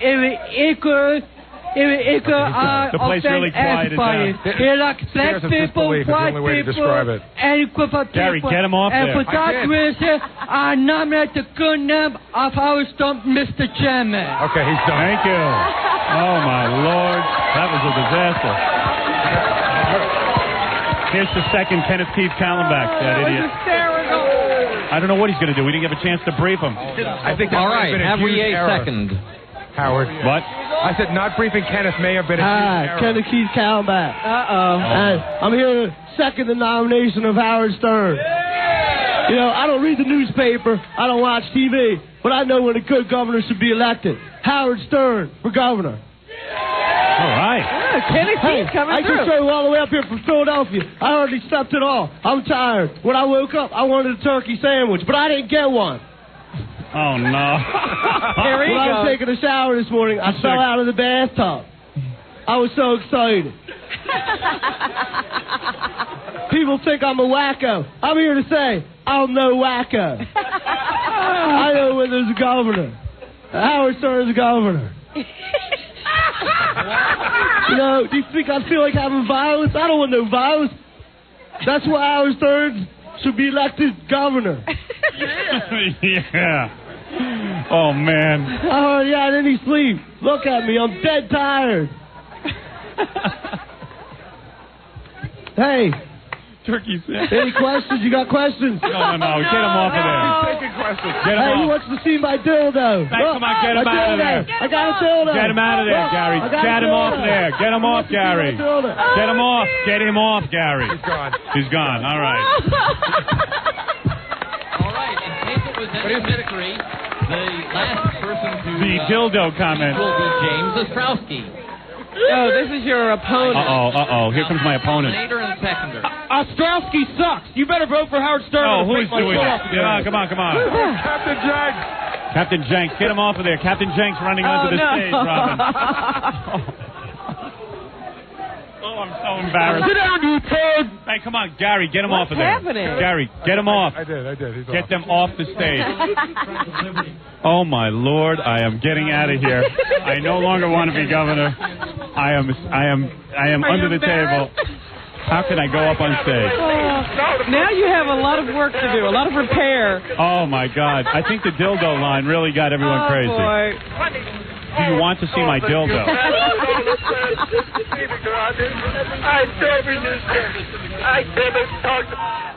Gary, what's going on? I just can't stop laughing. I'm sorry. I know. I feel really bad because I'm sitting right next to Tamara. She's like, please let us do our business. And I said, we really can't control some of these people. Yeah. There's a guy up right now who's nominating James Ostrowski. All right, let me hear some of that. By various factions, all wanting to be able to lay claim to it. And that's not all bad, because we know from history that long ago it was a treasured, almost revered concept by those who came here to make a new life, the hope and promise of liberty and prosperity. Hey, he's got a better and deep speech. down, we still hold that elusive and distant hope. He's taking this That seriously. America can again be I understand him what it as much was as in I our do parents Alpha and their Boy. parents' generations. And what a justice, it too has begun to elude us. Only one needs lower this. read the newspapers. He thinks he's a pilgrim, I think. Yeah. Whoa, that was unbelievable. Well, while James Ostrowski is being Thank nominated... goodness you weren't the last person nominated. Maybe they will have forgotten what those two guys said. Maybe they'll confuse my speech with James Ostrowski's speech. Robin, let's take a break. Well, Howard, well, Yeah. I see there was almost an altercation between Melrose Larry and one of the hardliners, because Melrose Larry's been running around with a Statue of Liberty head on, and waving signs. Somebody just walked up to him and it looked ugly, but he walked away. He sort of was pointing his finger in his face like to cut it out. Who was pointing whose finger in whose face? Some guy was pointing his finger in Melrose Larry's face. Now, was Melrose Larry thrown out of the convention hall? No, he's just sitting. But he's got some signs, but he looked a little scared actually. Melrose. Wow, good. It's about time somebody put some fear into that maniac. Make him sit down and shut up. Right. All right, Gary, did things return to normal on the stage? Well, yeah, as much as possible. I got to tell you, I will never, ever forget the image of Kenneth Keith Hooligan. Oh, God, we didn't see it. That was wild. That was great. Hey, let me take a break here, and when we come back, what do you think will be happening? Well, it'll be time for the candidates to go up and make their speeches after this. I think he's the last guy to be nominated. All right, we'll be back right after these words. Howard Stern for governor. Howard Stern for governor. Don't touch that dial, or Howard Stern will electrocute you. We're back. Are we back? Yes. Yeah, okay. Let's see something's going on up on stage, Gary. What's going on? The woman that's going to second. Wait, I can't hear. Scott, try to balance the sound so that we can hear Gary and almost sort of hear everyone else. Go ahead. The woman who is seconding Ostrowski is up there, but she's getting a lot of catcalls about you. Really? Let me hear. Turn up the sound.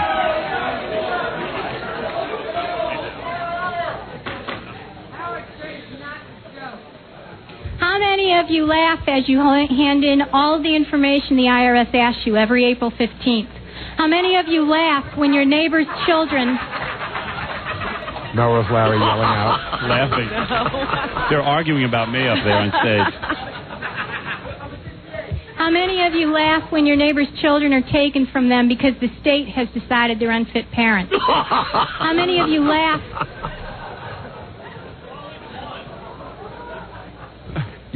How many of you laugh when your guns are taken from you and people are able to mow you down because you have no way to defend yourself?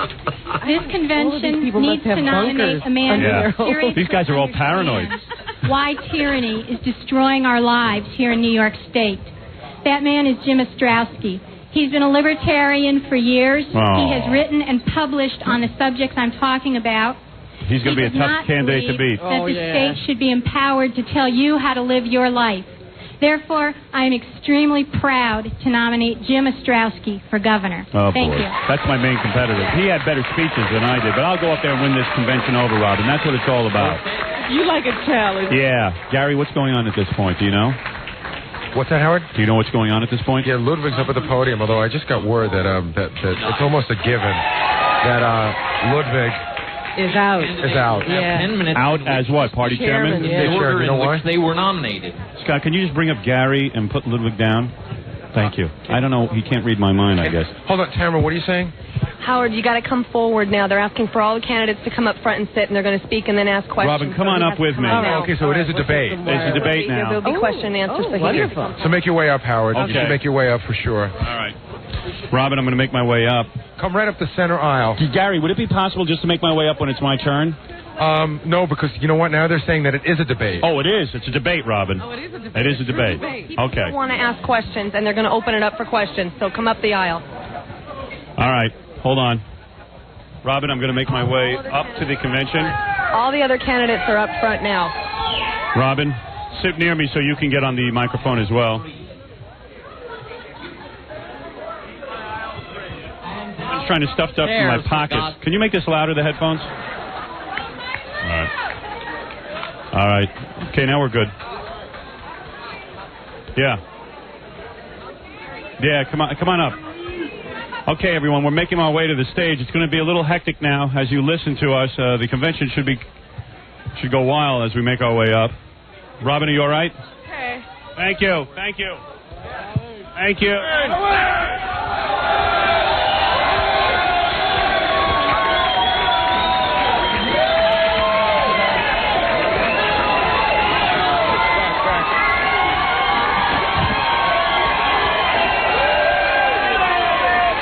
I'm making my way up to the stage. The crowd is going wild, Robin. The debate should be feisty. A lot of champagne being opened up. The convention hall is wild with energy. The crowd is going wild. The crowd is going wild. Robin, I can barely make my way up to the convention stage.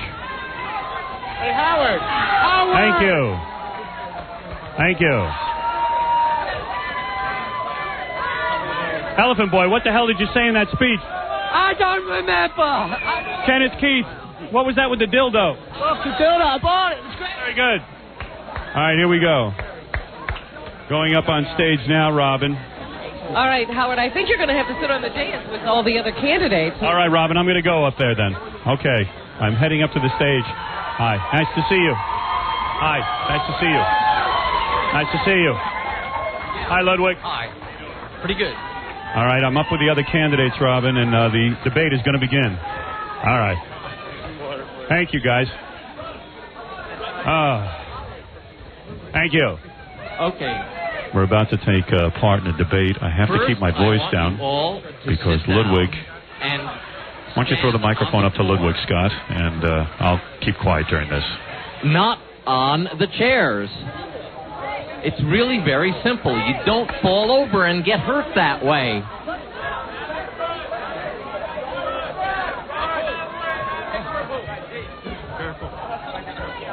All right.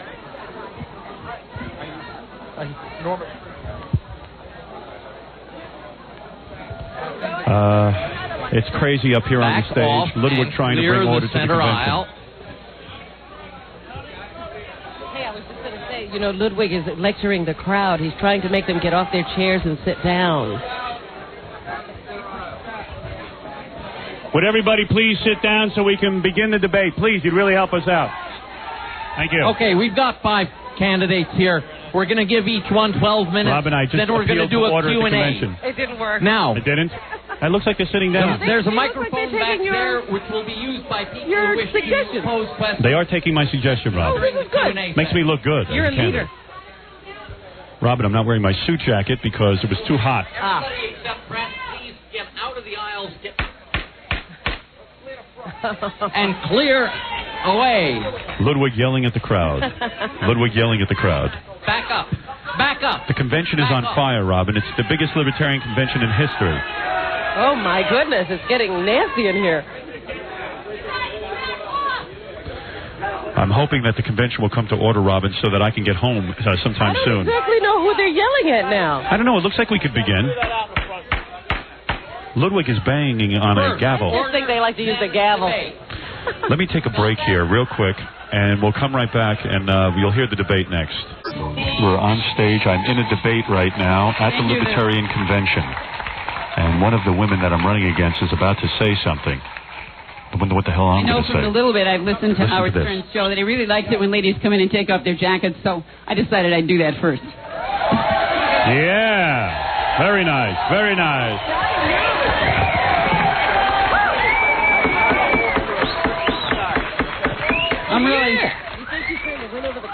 I'm really glad you're all here.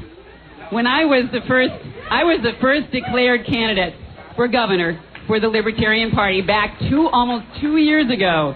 And little did I think that when the nomination convention actually happened, it would be anything like this. Thanks for making it so much fun.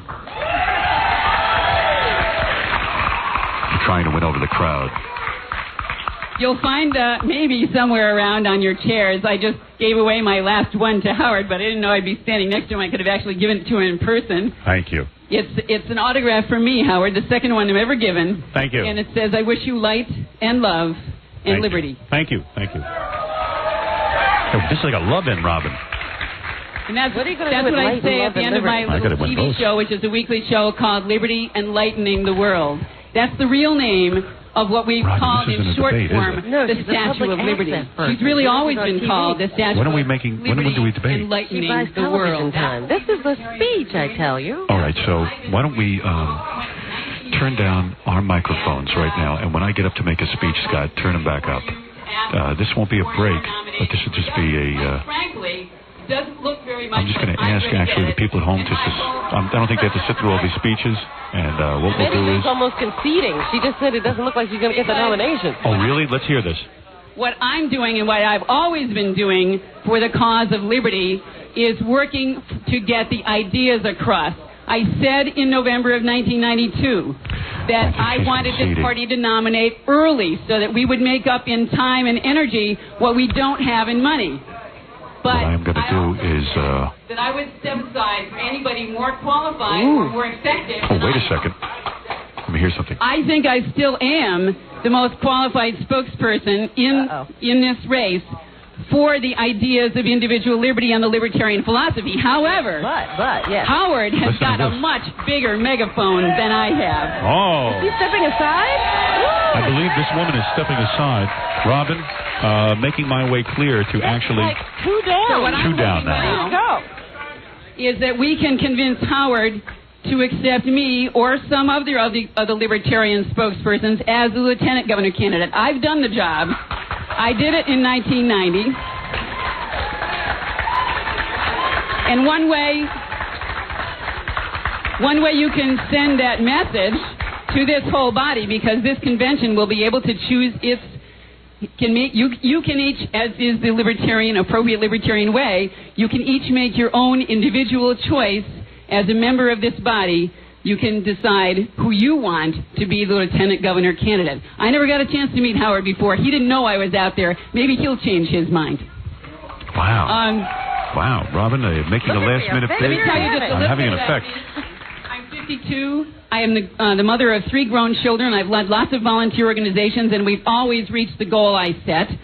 And I've been doing that for a lot of years. At this point, I'm going to ask you to lower the microphone English and come back up when I unfortunately, signal what I taught you. in the Thank you. schools as an English teacher was disregard. We have got to send the message Robin, to we're still here. They're still making speeches.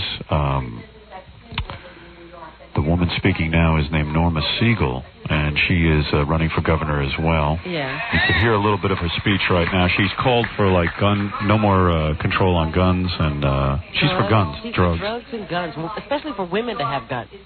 There's a lot of people here for me, but also remember, there's a lot of people at the convention who are against me because they're libertarians a long time and they think I'm a joke. It's going to be up to me to make a very serious speech and I was appeal. going to say, are you writing some of this stuff down? You see what they're going for. I don't know. I'm just going to appeal for party unity. All right. All right. Listen to... she just finished. Let's hear what else is going on. Hold on. Our next speaker will be Joe Brennan. Joe Brennan is getting up. He's another guy running for governor. Right, but he might concede to you because, he's been a big supporter. Let's listen, Robin. Yeah. Here comes Joe Brennan. We all know him. He's been on the radio show. Thank you. Good morning, fellow defenders of liberty. It's good to see so many people here to support individual freedom. I am not anti-Howard Stern. I like Howard. All right. I think he's funny. He's a great entertainer. He has a sense of humor that does not offend me. I've listened to his radio show for about 9 years. Nobody in this room wants Howard to be a libertarian more than I do. 4 years ago, when I was new to this party, I thought how wonderful it would be if Howard, with his great wit and popularity, would join us in our fight for individual freedom. I think Howard belongs here with us because we are the only party which has consistently advocated solutions to his concerns. We have always been opposed to FCC interference with freedom of speech.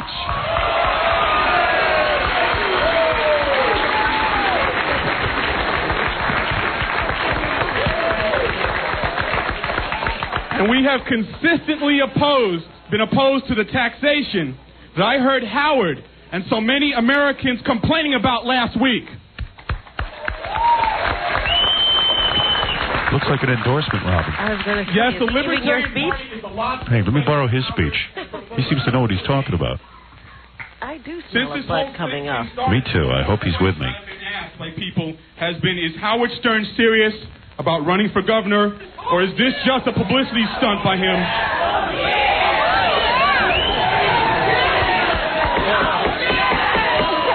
Oh, yeah. For order, Robin. A call for order. I am convinced that Howard is serious. Maybe he's endorsing you. I think this is an endorsement, Robin. But another question comes to mind, and I think it is one we have to answer today. Are we, the members of the Libertarian Party, serious about running Howard as our candidate for governor, or are we...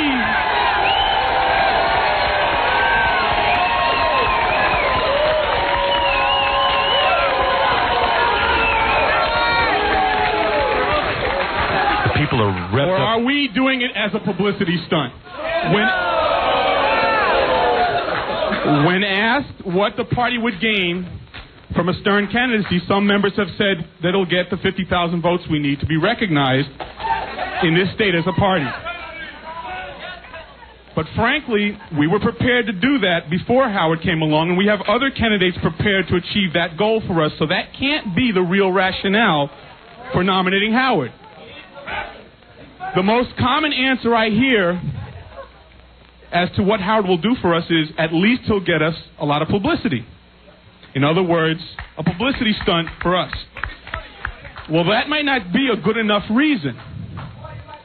By his own words, Howard Stern has said he is Joe not Brennan, qualified to making be a speech, governor. Robin, to the party. The fact that he has also said on several occasions that anyone, even a monkey, could run the government, I'm not sure what he's trying to... People calling out Baba Booey, pointing to him. The word monkey mentioned in Joe... All right, listen. We're back. We're at the convention. Joe Brennan, Robin, it's taken a turn for the worse. He is not endorsing me. He is saying that because I've endorsed Stan Dworkin as my lieutenant governor, that I'm not a true libertarian. Listen to Howard grovel and Listen to what he's Mark saying. Green on national radio to be our candidate for lieutenant governor, a man who openly flouts all of our principles. Now, Dworkin thinks that a 2% reduction in a tax hike is the same as a tax cut. These people are not qualified for the same reason that Howard is not qualified. They do not understand. Joe telling me I'm not qualified. Right, he's saying you don't know what you're talking about. Right. Thursday morning, I heard Howard, Someone tell Joe they're towing his car. lieutenant governor of Pennsylvania, simply because the man asked. Ooh, listen to this. What is he saying? He just said you endorsed the guy from Did that Pennsylvania candidate simply because accept he the non-aggression asked. principle of good government? No, he did not. In fact, he told Howard he favored using government force to limit interest rates on credit cards. That's right. And Howard said he agreed with that idea. Not only are such forcible limits... This guy's really coming down on me. I thought Joe was my friend. Knowledgeable economists or libertarians will tell you, but they are in direct I thought- violation of our party's I thought he was my friend. Howard has signed a statement The of free agreement market to. will take care of interest rates. It will. No, Howard is... Really? All right, sure, I'm for that too. Competition and credit cards. Competition. Did anybody tell these guys I'm a disc jockey? I did. I did, yeah. He plans to do it again too, I'm sure.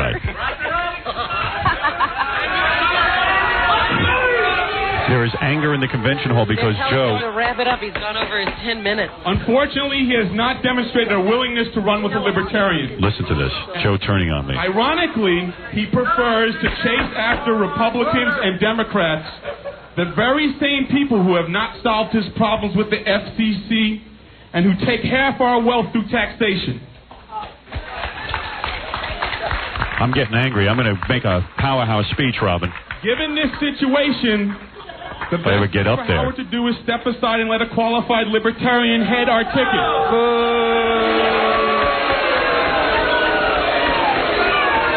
Did you hear that?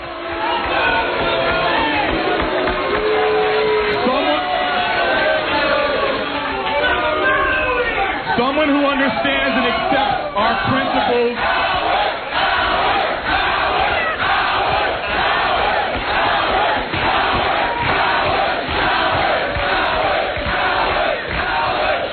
Robin, the crowd visibly angered. Well, Joe is inciting them. I know. Someone who understands and accepts our principles and shares our goals. This is the guy who Someone enrolled you in the party. The guy who asked me to run. As governor of our state, I am such a man. When I was only 20 years old,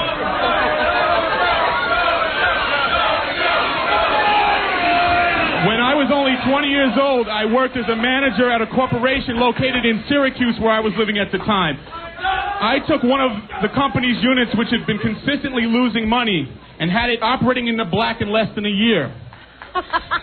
I went on to work as a commuter airline pilot and a flight instructor. For 8 years, I have served on the board of directors of the Runaway Youth Coordinating Council in Long Island, a non-profit... Joe doesn't seem to be slowing down. How long is he going to talk? I don't know. Scott, I'm going to ask you to lower our microphones and wait until they call me up Howard? here. Yeah. Joe's time. He's got less than a minute left. He has less than a minute? They should be giving the hook now, quite honestly. All right. This is a real shocker. I thought Joe was on my side, Robin, but he has called for me to step aside. Snake. I will not step aside. I'm very disappointed in Joe's speech. He knows he can't do what you can do for the party. I know. Currently, I'm a member of our national committee. I am one of only 2 candidates who stand before you today prepared to make a full-time commitment to the campaign, all the way through to Election Day. I am the only candidate before you today who is actually prepared to serve as governor of New York.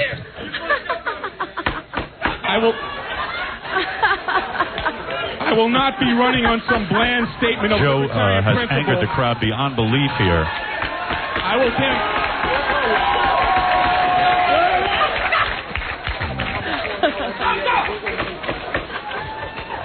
I will campaign on a platform of practical libertarian solutions to problems facing our state. People yelling out in the crowd, Robin. They're angered by Joe coming out Number against one me. problem facing our state is a disastrous This is an angry convention. I think I'm only like... Joe is getting very nervous. I see his hand shaking. He didn't Shaky. expect this kind of a reception. Well, he better mellow out. I'm going to get up. Howard, they've already given him the cut sign twice. He's ignoring them. He is ignoring the cut sign. He is being given the cut sign. The crowd is going nuts.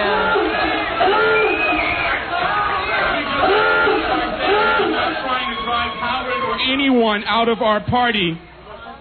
I want Howard Stern with us working towards achieving our goals. And I want Howard to continue to bring support for our My turn already. and our principles. He's taking your time. He is taking up my And I time. ask you to vote for me. And I ask Howard, All right, Robin, now the and moment all we've of been you waiting to for. join us here and work on our fight for individual freedom. Thank you.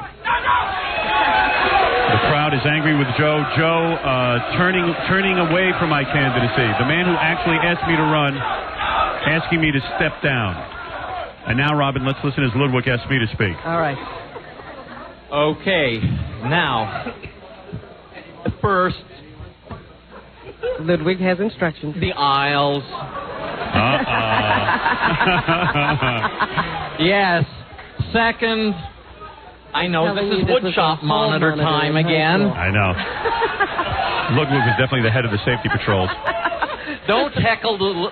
Libertarians shouldn't heckle people on the podium. And people on the podium shouldn't bully rag people in the audience.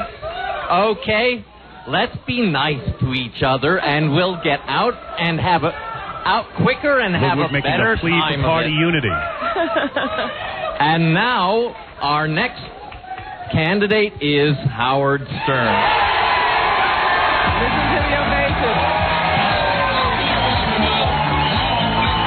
Thank you. Thank you. Thank you. Thank you. The crowd is going wild. They're showing signs. Everybody's got vote Stern signs all over the room. First of all, thank you. Thank you. Everyone be seated, please. Howard's at the podium. Thank you. Thanks for coming here today. I love you all. I truly do. Well, I must say it was a bit of a shock to hear Joe Brennan come out and say that he was not for my candidacy. He was not for me because Joe was one of the guys who did convince me to run. So I'm a little disappointed in the last speech. I must tell you that. Because no, Joe is not an idiot. Joe's a good man. And I'm going to tell you something. I'm very impressed with the Libertarian Party and some of the things that are being said here today.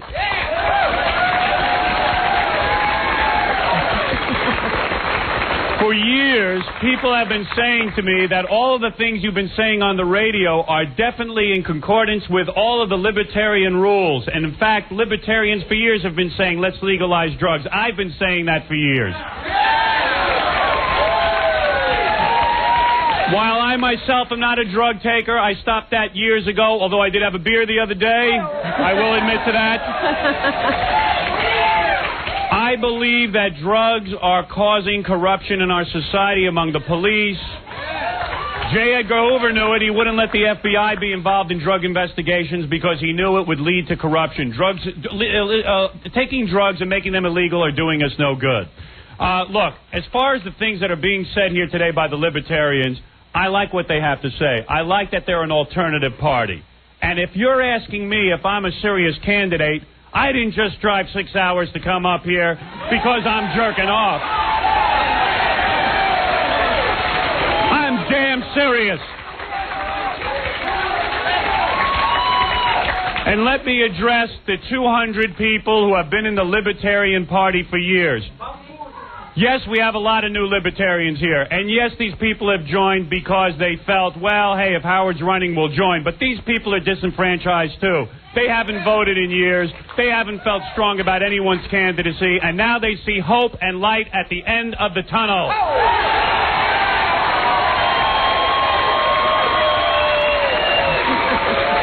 My candidacy is for real.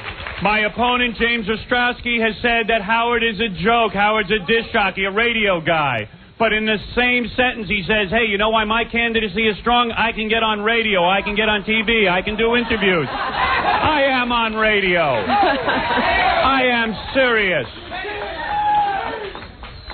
And now, let me make an appeal to the people who have been libertarians, the 200 of you who have stuck by this party, the people who were serious about this party, through thick and thin.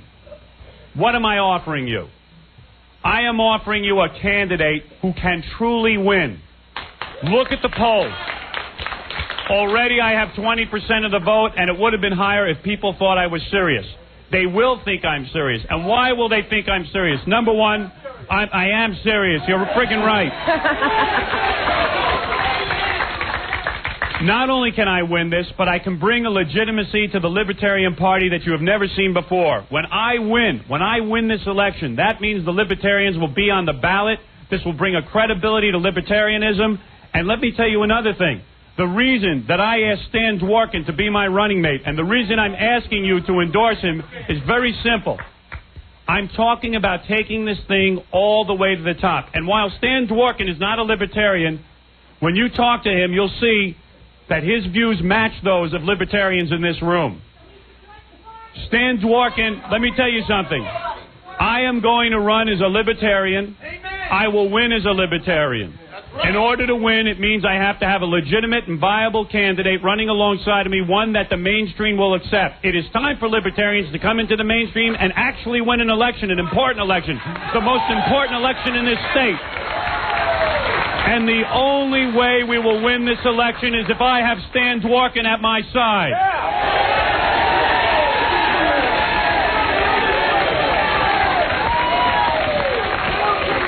Joe, I am talking about taking the Libertarian Party and making it credible and legitimate and giving it a win for the first time. The Libertarians deserve that. The Libertarians will have that. And I will bring that to the Libertarian Party.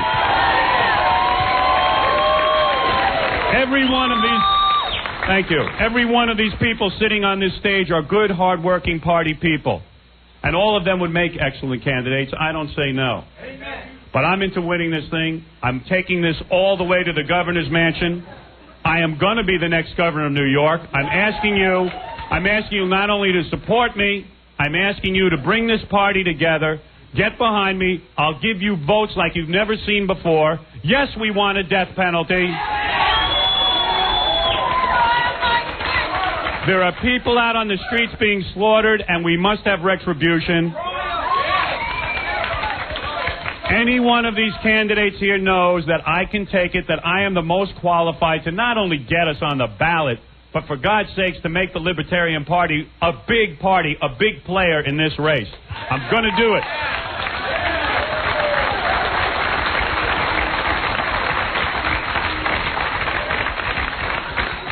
I think it's important that the Libertarians get some recognition. I will win this thing for you. Give me your vote today. Make it a first ballot nomination. Let's walk out of here triumphant. Let's all of us work hard. And the Libertarian Party, with me as its choice as a candidate, the Libertarian Party will finally see itself as a contender. We're going to win this. So I'm not going to go on. I'm not going to drone on. I'm not going to sit here and knock my other candidates and opponents, and I'm not going to do that because, you know what? I don't know too much about them. I'm not here to make a mockery of the convention. I am very serious about being the next governor of New York. Give me your vote today. Make me the next governor of New York. Thank you. Thank you.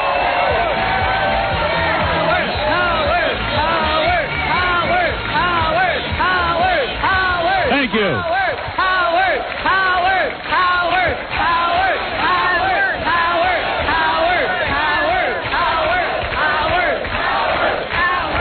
Robin, how'd I do? You did very well. You think I brought the party together? Very well. Brought them on their feet. I think you actually reached some of the libertarians who were sitting over there not smiling. I think they liked it. Wow, Robin, I hope... Calm down. Robin, did I sound like a politician? Absolutely. You sounded like you were convention ready. Let me ask Norma Siegel how I did my opponent. Norma? I think you did very well. Do you think you feel better about my candidacy? I feel much better about it. I am serious, Norma, and I do really want to bring the party to the forefront. I wish you would consider me for lieutenant governor. I did get 109,000 votes. Think about that. I'm running as a Republican in Greenburgh. They want me to run against Richard Brodsky for the state assembly. The Republicans want me to do that. Okay. Let me think about it. By the way, if I may say, you're very attractive. Oh, thank you very much. Howard did in my high school when I taught him in Tilden High School. Hold on, I don't want to interrupt James Ostrowski. Okay. Wait a minute. Listen, I was just approached by the marketing Tamara. Yeah. And she says you cannot nominate Stan Dworkin on the floor of this convention if he is not an actual member of the Libertarian Party. She was wondering if we couldn't have him sign up for the party on the floor now to calm everybody down. Ask Stan if he would. All right. Go over there. Here, wait, let's listen to James Ostrowski, too, Robin. You go work behind the scenes. Tell Stan he's got to do it. Have been greatly exaggerated. Before I begin, I have some friends and family here, but I just wanted to interview my... Oh, she left. We're good. My girlfriend Jennifer was up here before. I have to admit, I'm a little nervous right now. I mean, wow, this is unbelievable. And by the way, I've been Howard's most severe critic, and I think I still am, but only on the merits. It's not personalities. But I thought that was an excellent speech that I just heard. Thank you, James. Thank you. Thank you. Thank you. My speech won some people over. And I'm glad he joined the party, and I'm glad he brought hundreds of people with him, and I hope you stay with us.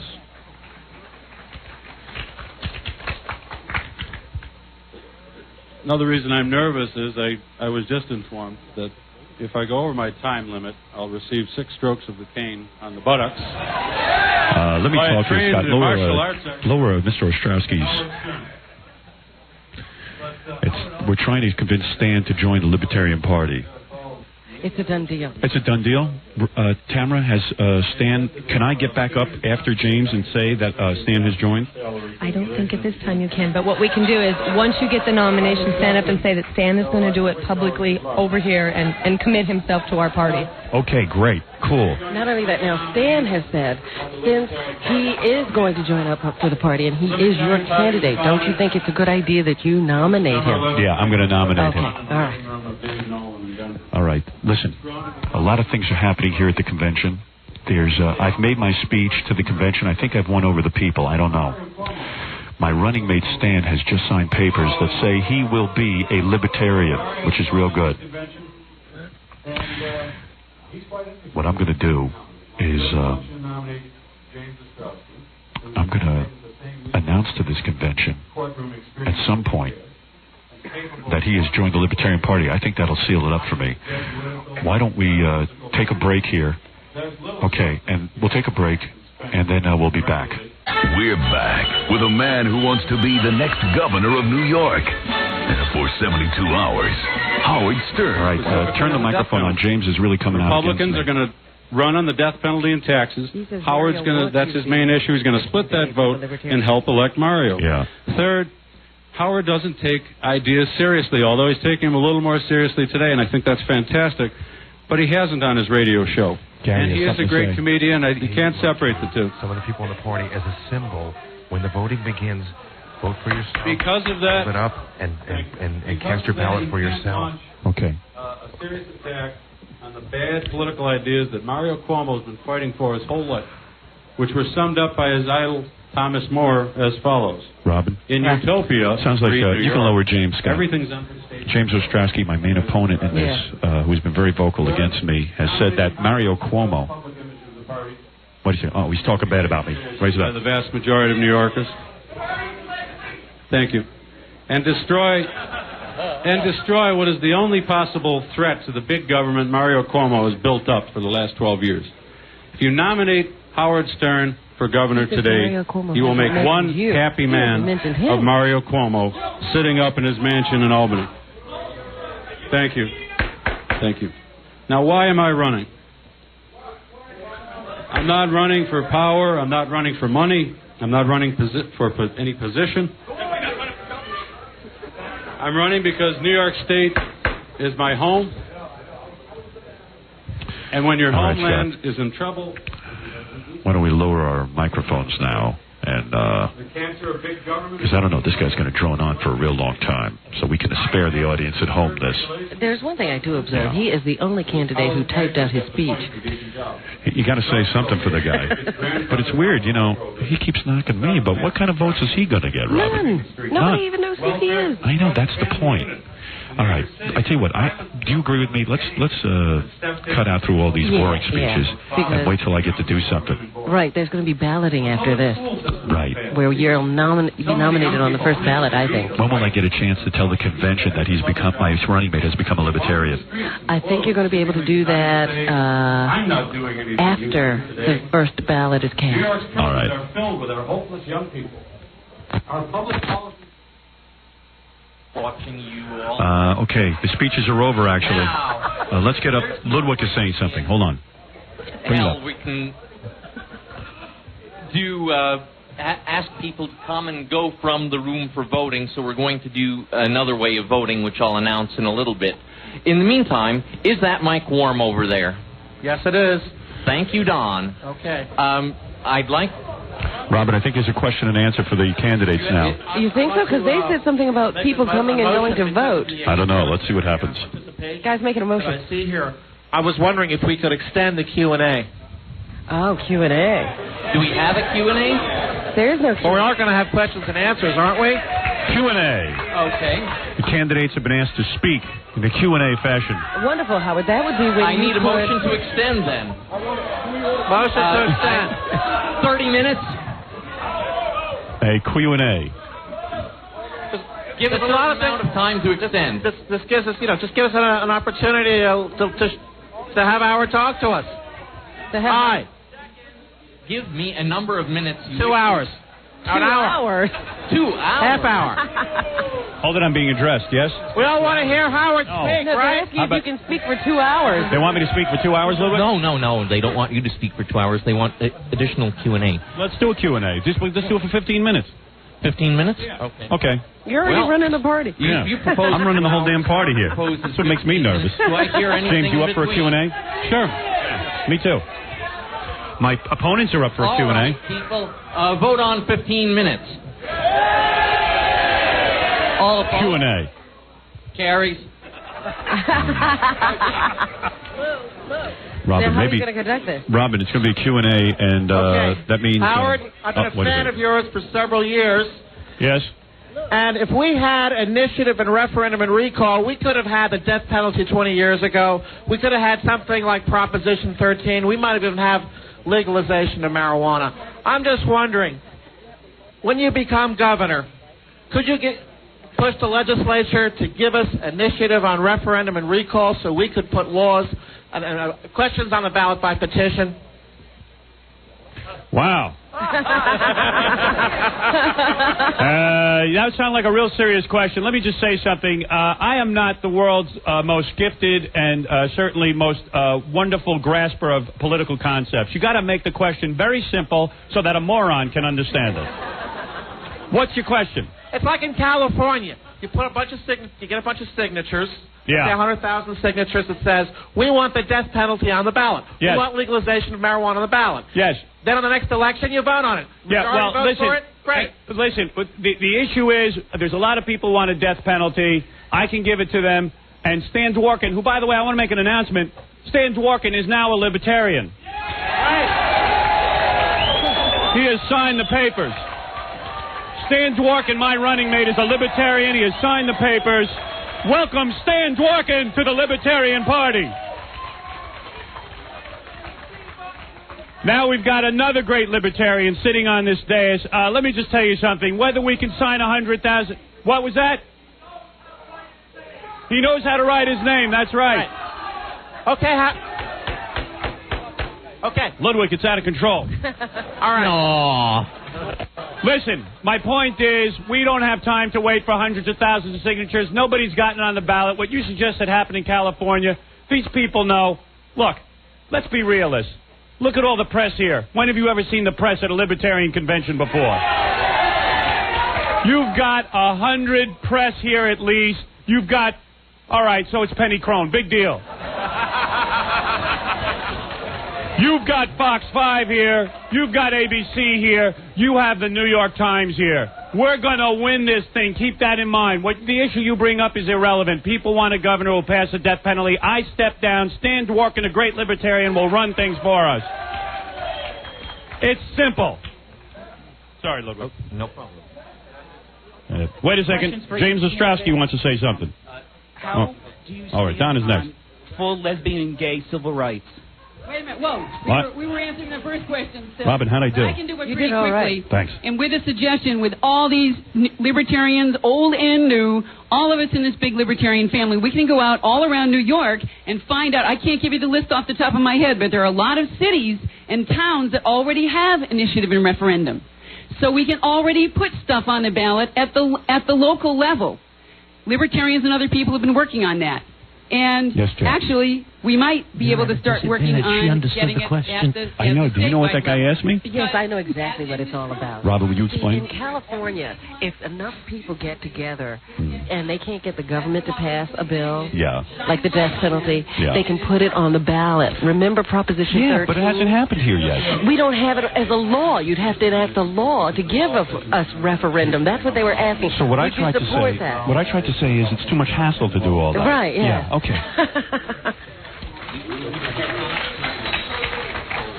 Robin, all the candidates are arguing what I just talked about, and I don't even know what I said. I believe in initiative and referendum. I think the quickest way to end this war on drugs is to... Maybe you should just say yes to anything they ask you for. Okay. That's a good strategy. Good plan. The baby boomer generation. Robin, it's been suggested I just say yes to anything anyone says. I heard that. I like that suggestion.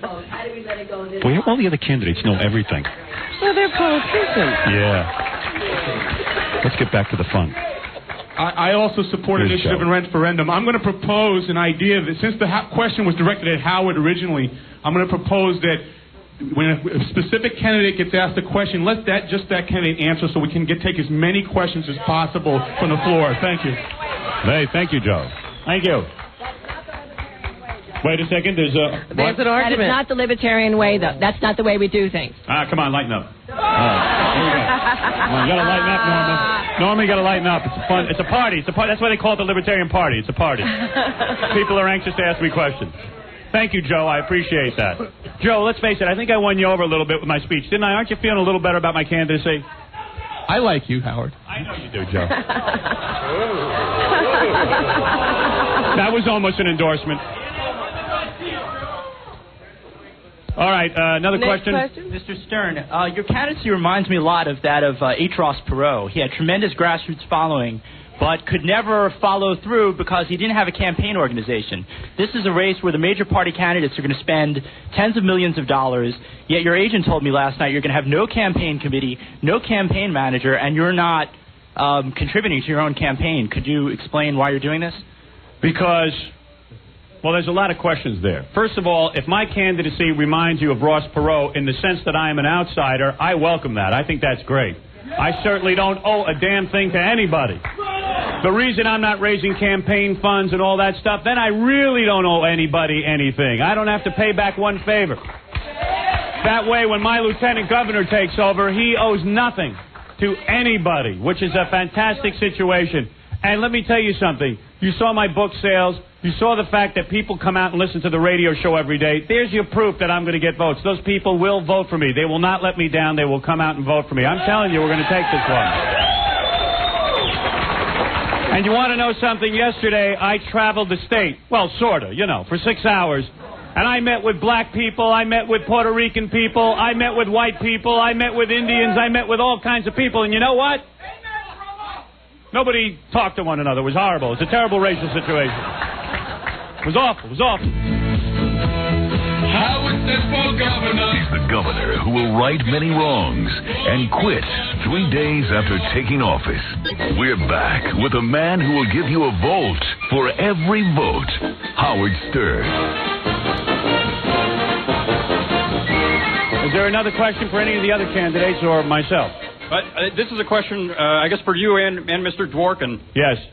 Just for all of the libertarians here who, like me, are tempted to vote for you. Please do. For governor, but are tempted to vote for a lieutenant governor who's been a more long-time libertarian like Joe or someone. I just want to know, what does Mr. Dworkin think government should do? How much does he want to lower taxes? You want to hear Mr. Dworkin? Would it be acceptable to this to the rules here if Mr. Dworkin answered that question? I think Stan Dworkin's going to be a great candidate, and he is a libertarian.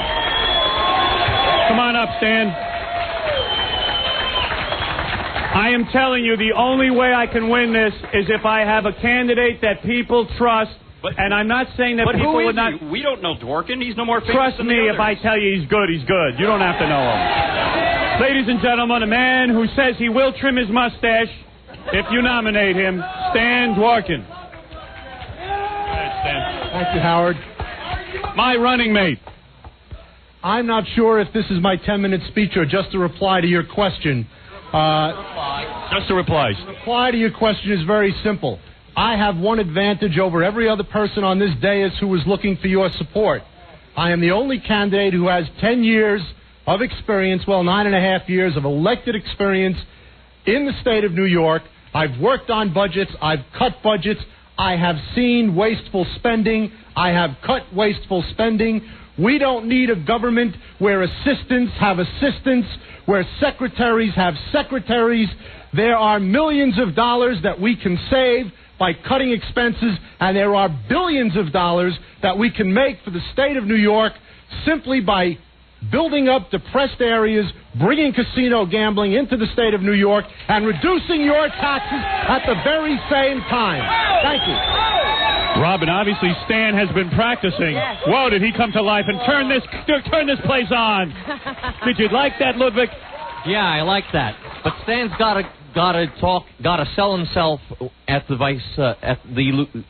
nomination for lieutenant governor. Stan has got to be the choice for lieutenant governor. We've got to go ahead and win this one, and we've got to make a strong showing as libertarians. I guess it's time for another question. Another question. Mr. Stern, if you are successful in your gubernatorial campaign, would you consider running for president? First of all, let me say something. Number one, this woman is with Comedy Central, who plans to make a TV show out of this convention and sidestepping paying me. So with that in mind, I will say no comment to your question. Thank you. Okay. Next question, please. Mr. Not Stern, right. I Not think right. the crowd has a right to know. The crowd doesn't have a right to know. You should quit Comedy Central. It's not fair. Go ahead. Next question. Very good. Quickly, please. There's voting to be done. This is for the king of all governors. Thank you. Yay. Governor Stern, since Tempest is giving up her career, will you create a position in your administration for her? Look, let me say something. We got to get some serious questions up here. I'm fighting for my life up here. All right, in that case... Now, there's a serious libertarian right there. He should be allowed to ask a question. A serious, long-time libertarian. Why isn't he at the mic? Why aren't you at the microphone? Walk over to the microphone. How I have to explain things to you? Come on, you're a bright guy. You know what you have to do. Captain Jenks, get away from that microphone before I smack you in the head. Sorry? Don Silberger is his name. He's from Libertarians of the Hudson I want to Valley. know Dworkin's position on drugs, on guns, on prostitution, on gambling. Mr. Silberger, I'm not going to call that, I'm going to rule that out of order. As a courtesy to Mr. Dworkin, we allowed him to introduce himself to the convention, but he has yet to run, and he should, allowing him to answer now would confer an unfair advantage upon those who might run against him. Ludwig, I'm not opposed. If you're not, let him answer the question. Ludwig, let him answer the question. It's fine. It's a legitimate question. I think you'll like his answer. Question to you. Well, it's a question to me, but... Ludwig has a point in that there's going to be a nominating process for the there is going to be a governorship. nominating process. An unfair advantage on Mr. Dworkin. And Mr. Dworkin will have a chance to address all of those things then. All right, Mr. Dworkin will address those things then, I guess. Well, I would have had him answer. I have to run this convention. Thank you, Robin. All right, one last question, right, Ludwig? Sure. All right. I'd like to ask We have 3 more Mr. minutes. Ostrowski Yeah. to There are lead 3 the more committee in a vote that would change the Libertarian Party name to the Howard Stern Party. No, listen, let me tell you something, smartass.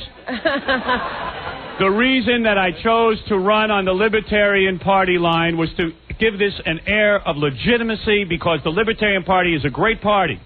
Let me tell you something.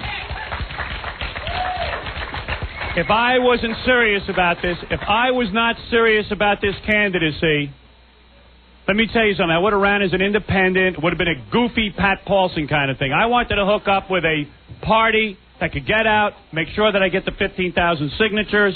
I wanted to do it with a party behind me. I am not interested in running as an independent.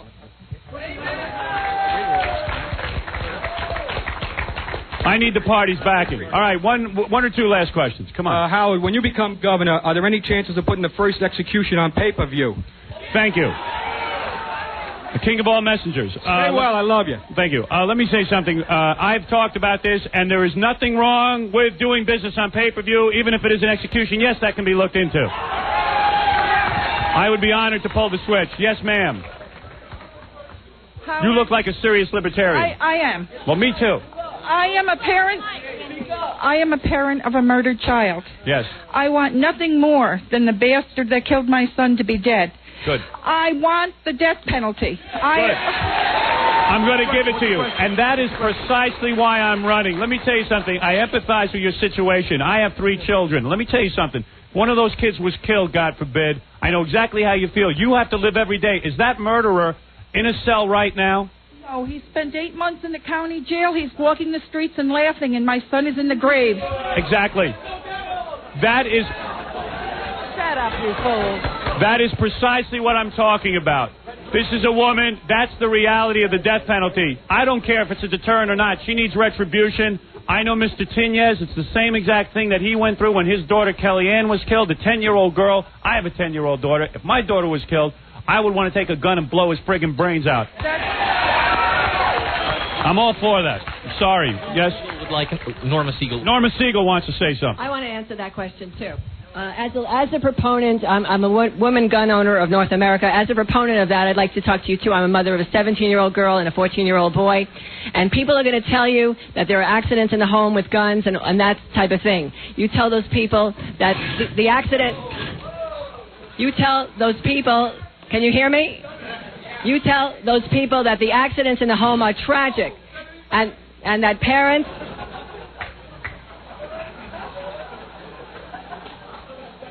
I like to finish. Does this work? Robin, I'm really Okay. lighting the You convention tell on the fire. people that Am I doing good here, or am I Oh, I think hallucinating? you're doing great. Hey, Howard, man, I got to tell you, your speech was so incredible. I was moved. Really? Thank you. He wasn't going to vote for you. I know. Baba Booey wasn't going to vote for it. I was talking to the guy. I was standing next to the guy from the New York Times and the guy from New York Newsday, and both of them said that they were amazed that there were no jokes in your speech. And the guy said, "You know what? I'm really scared that this is going to happen. Not in a bad way, but he really felt you were serious for the first time." Wow. See, I knew coming to the convention would turn things around. Robin, while you don't know this, my strategy. One more question. Is there time for another question? Dottie Lou would like to answer that one. Dottie Lou, go ahead. Dottie Lou is going to answer that. Scott, wasn't fighting. Scott, you can lower the speeches so we can talk here. Yeah. We're up on the podium as well, conferring. What were we talking about, Robin?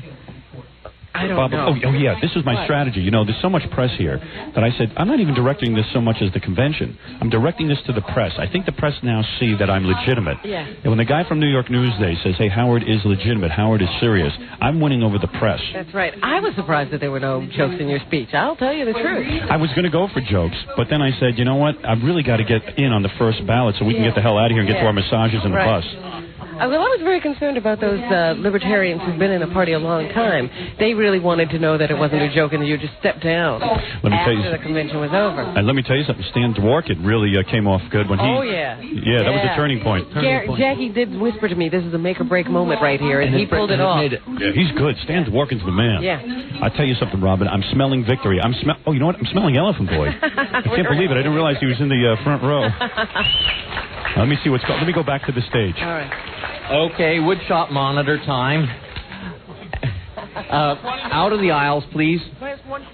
We're at 20 minutes, Ludwig. We're on last question? We're at 20. We've agreed to 15. All right, that's Let's right. make the So it's motion on the over. voting so we can get to the voting. Is that okay? Oh, yes, Tom, I'll entertain the read the motion. We've got a motion here. I move to substitute a standing counted vote for the traditional ballot box voting method with Howard Stern's name mentioned first for the vote. It'll be the quickest, most expeditious way for us to do this today. A standing ballot vote. And what does that mean, Robin? That means instead of going to the boxes where you have to write out ballots, they're going to have people just stand if they Good. want to vote for you. Stand. Yeah, people are for it. What happened, Ludwig? It passed. All right. We're going to change the way we vote because there's no way in hell we can get it done before Tuesday any other way. Okay. Wait a second. Down. Okay, what we're going to do now is now that they have voted to, what they've done is voted to. Okay, I get it. I got it. Yes. It's going to be a head count. Here we go. Change battery? What happened? What? Check it out. Oh, they have to check on the rules. You know, how there's always rules. They've got a parliamentarian. Howard, we better take a break because I understand that our microphones are going down because we need battery changes. Take a break quickly. Get the batteries up here. This is going to be the big moment. Okay. We'll be right back. All right, we're back at the convention. I got a microphone change, Robin. Listen, I believe what's happened is they just went to the rule book to find out if there could be a standing vote for me. Right, and then somebody came up with another bylaw head count that said you couldn't do that, so I think Ludwig just threw it out. Hold on, let's find out. Put on the Ludwig's microphone, Scott. Let's hear what's going on. Count off one after the other. And let's start at the corner. Now, before we do this, we need a credentials update. Oh, boy. Thank you. Okay, we now have 372 votes here in the hall and outside. It takes 248 to carry. So, what I'd like is the gentleman... Point of information. Mr. Chairman, point of information.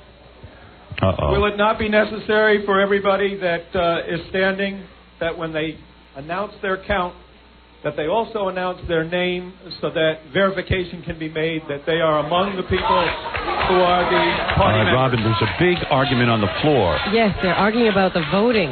Yes. I see Larry Ratso Sloman out there. Did you vote already? No. He's got one of the badges on. Only the people with those badges on are allowed to vote. No, it is not necessary. Robin, steal me a badge. The form of standing head Robin, count. it's exciting. I have to go over to my running mate. He's over there. He's with his family, with his wife and children. Next to the next very person exciting, turns and lets the person see Robin, the when I was blue up there, I tag realized you're something wearing. really good. If Because it's I'm wearing a vest, non-voting, it's or good thing if I you shaved think down something's before I came fishy here. going on, My hair. You want to be too hairy a candidate. What do you think? Isn't it doesn't nice? look like I a thought real that was your name natural tag. hair. You did a Say very challenge natural rather job. than the next number. What's going on? Okay, so They're if I thinking hear of the having word people stand up, announce who they're voting for. Uh-oh, Ludwig's yelling. Yeah. Listen. It's become a real war. Listen, turn up his mic. So show them your tag and let them see that it says you can vote. Because the people who have non-voting tags are marked non-voting. Mr. Chairman. Yes. Doug? Uh-oh. Out of respect to all the candidates here and to all the attendees who have spent so much time getting here, the first thing you learn in politics is how to count. And I move that we nominate Howard Stern, our gubernatorial nominee, by acclamation. Oh! All right. Do you understand that? Yes, I think so, Robin. What does that mean? Just saying, just forget the vote. Yeah, just nominate you. Right. Uh-oh, there's conferring going on. Mr. Chair. I rule it out of order. He rules it out of order. Ludwig rules it out of order. Shoot. Almost a landslide. Stuttering John, what is it? I've got a motion on. Why don't they just call up every other candidate's name and see how many people? There's probably going to be like 3 people. Yeah, count the other people. That was ruled out of order. That was? Right. I know how to find out. I'll just say, who's for me? Let's start. All right, they're starting on the voting. my right. With David Peel. Oh, dear. Once we clarify, are we all clear about procedure? Robin, the voting is going everybody on all over in the place. favor. It is completely out of Howard Stern, now please stand. All right. And the person in the corner. Okay, you sit down and say the one. And then the next two. Terry, get a mic over there. Oh, God, David Peel's going crazy. No. Two, no speech. You're two, You just said speech. they are supposed to say their number and then just sit down. Right. Number or count. Get the microphone out there. It's hard. There's people out. Take the mic, Gary. Sit down when you count off. Robin, they're out there voting now for me. You'll hear people screaming out Sit numbers. down as you do it. People don't have numbers. We're up to 18. Gary, get in there. By the rules. This is not fair. Everybody's complaining about the voting process. James Ostrowski, my major opponent, is complaining about the voting process. Talking about him. They're still saying that this is not fair because you're not verifying the vote. You know, whether these people are able to vote or not. Oh, there's yelling going on. I'm legitimate. David Peel did it Mr. Chairman, can I clarify the reason for the motion? I think we can clear this up. Robin, there's a lot of confusion going on. Causing a lot of trouble. Well, you know, there's no organization here. Well, they usually do that vote with a ballot box, but they said it would take them till Tuesday to count all those hand ballots. Can I make a suggestion? Hey, Ludwig. Can I make a suggestion? If it's fair to all the other candidates, maybe we ought to come up with a plan, because otherwise the voting will never get done. Does any of the other candidates oppose people standing up and do it by a head count? Yes. You do? Many of the people in this room are not members. I said, Howard, I would not challenge. I said, Howard, I would not challenge your people. How about if we do all the other candidates first instead of Howard Stern? That way you'll know. We have to have some way of knowing their members. Okay. You don't want to win. All right. I understand. Cheap? What? You don't want to win this cheap. No, I don't. I'm just trying to figure out a way. I was just asking you. That's all. However you want to do it. Let's do it in the order in which the candidates spoke. So let's all sit down and everyone in favor of Dottie Lou, except for everybody in favor of Dottie Lou Brokaw. Well, that's the way to do it. All right, I've just straightened it out. They're gonna go vote. I'm gonna turn down our microphones for a while, Robin. Well, I just think that Jim Ostrowski, your major opponent, is very upset about the whole thing, and I don't know whether this is going to go. You know, I don't understand. Well, I know how. What is it, Gary? I don't understand. You know why Mr. Ostrowski thinks that everybody who's going to vote twice is here for you, not for them. Listen to what's going on. One more time. We're going to start with all the other candidates. We're going to start with Dottie Lou, and we're going to work our way up. So as your candidate's name is called, I want you to stand up. Then as soon as your candidate is up, we're going to count off for each of your candidates. Okay? So while this laborious voting process is And going I on, want I'm one going other to thing. take a break, and when we come back, Okay, I'll bring you all back when Dottie I'm Lou's just about supporters nominated, in the okay? room are standing. I think that's the way to do it. Okay. So we'll say goodbye for now. Stay tuned, because when we come back from commercial, I'll just have... it looks like it's a runaway. I think I got this thing first ballot, but they just can't seem to... It's so out of control, they can't seem to get it together. They've never had this many people at a convention before, so they don't know what to do. Well, if this isn't a testament that I should be the nominee, I don't know what is. I think so. So, anyway, Robin, we seem to be running the convention. I've been shouting out orders, and they follow them. I know. You know what it is? You're very authoritative. Whatever I say, they do. Debbie Tay and Elena Beastie are hugging each other over in the corner. Well, they're very happy at this moment. You're going to be the nominee. Anyway, so I'm going to say goodbye for now. We're going to take a break. And then when we come right back from the break, I'll time it so that just as I'm about to be nominated, we'll come back. There's a lot of yelling and screaming going on. It's hard to talk right now. Listen to Ludwig. You're the Libertarian Party. You hear what's going on? It's a travesty in the history of the Libertarian Party. Thank you all for standing for me. It's very clear that this body wants to nominate Howard Stern, and Betty Lou's dropping out. I can't. Out of the party. That's out of line. Who the hell Take do you it think easy. you are? I can't. I'm a libertarian, Bob. You should be thrown out of this party. I wasn't in this party 21 years. I am. Let there be a vote. If we can't run this meeting, we can't run. I have always been in favor of doing what makes sense at the moment, as long as it doesn't compromise my principles. And having Howard as our candidate does not compromise my principles from what I've seen so far. Wow. It's not your decision. Who are you to say? There's a big fight breaking out on the floor. Therefore, Betty Lou allowing me to be the candidate. There's a long-time libertarian yelling. My voters to vote for Howard Stern, and I would call on. Listen to what's going on. I would call on other libertarians in the room. Let's do what's good for I know. She threw all her voters to me. Howard, you know what the scariest thing was? When that guy started yelling, the biggest glob of mucus I've ever seen came flying out of his mouth. Did it hit your microphone? Vote is good for the party. The room is going nuts. Betty Lou just throwing her people to me. Why not documented membership? Does anyone sit down, please?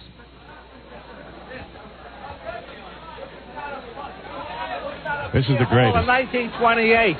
This is a putsch. This is not a meeting. Point of personal This is a disgrace. You're out of order. Get him, Ludwig. Get him, baby. You know, Howard, he just compared you to a Nazi, you know. He said a beer hall push. Is that a compliment or a... It's an insult. Yeah, but it's not my fault. I'm not running this thing. Does Dottie Lou have any supporters in the room who still insist on voting for her? Thank you. Norma? Here comes Norma. I think she's going to throw her candidates, her I'm votes not to throwing me. my candidacy, but I just want to quote some people, okay? The founders of this country, first of all, Thomas Jefferson, who said, the price of liberty is eternal vigilance. And I want to just say one more quote from Thomas Paine, who lived in New Rochelle, where I lived for many years, too. Thomas Paine said, what we achieve too easily, we esteem too lightly. And I believe that this is a very important issue. Liberty is at stake. I think we should have a paper ballot. Oh, yes, I will. It's up to Ludwig to figure this out. I support Howard Stern, and I agree.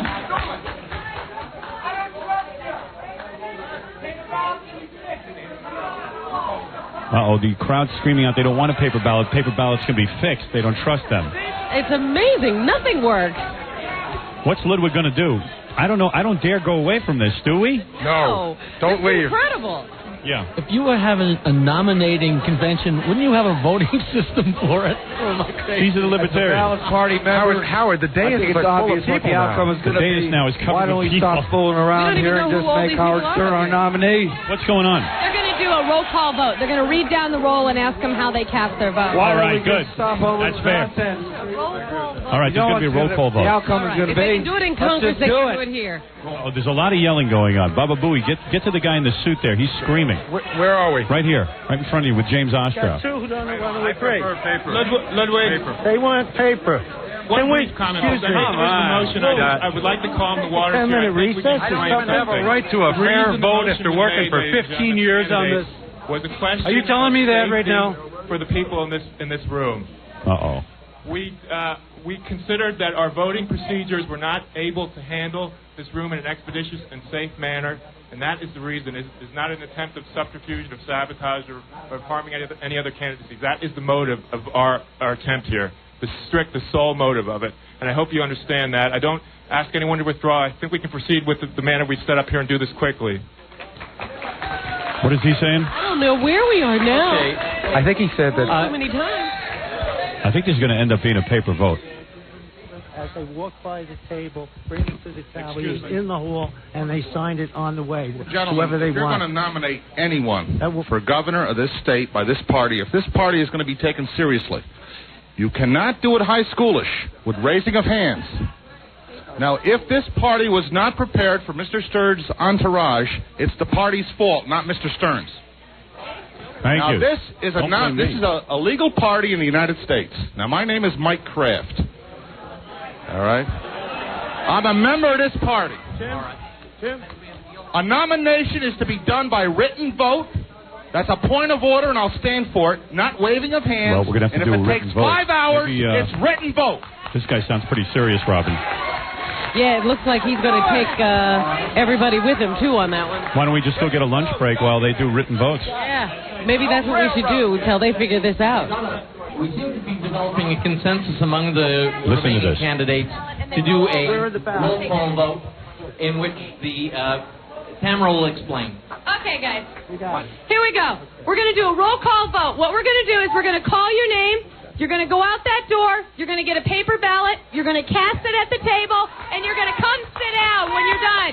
All right. So give us, Robin, it's going to be a long vote. It's going to be both. Give us 2 minutes to get our roll call up here, and I need them 6 My agent Don Buchwald upset. Come over here, Don. No way to do it. Thank you. Thank you, Norma. That is the Yeah, we're going to have to correct take a way break. do it. What is it, Don?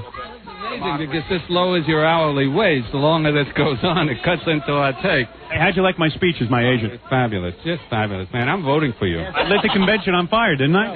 Oh, you did. You see the enthusiasm here. The Libertarian Party has never had it so good. Well, let me tell you, Don, I think we're going to be taking a long break here. So what I'm going to do, Robin, if everyone agrees, everything's run by committee here. Now we got to vote on this, too? I think what we ought to do is take a commercial break. When we come back, it'll probably be several hours later in reality, but we'll come back when I hopefully receive the nomination. When the voting is done. Okay. So we'll check out now. As soon as we're done with the commercials, though, you'll be back with what hopefully will be the celebration when I win. And we'll be back after these words. Are we on the air? Okay, yes, we're rolling. Robin, it's time to vote. Did you vote yet? I have not voted. Robin, get in there and vote. Hi, everybody. We're back on the show. Let me get my microphone I on. haven't voted. Hi there. Quivers. Robin is voting.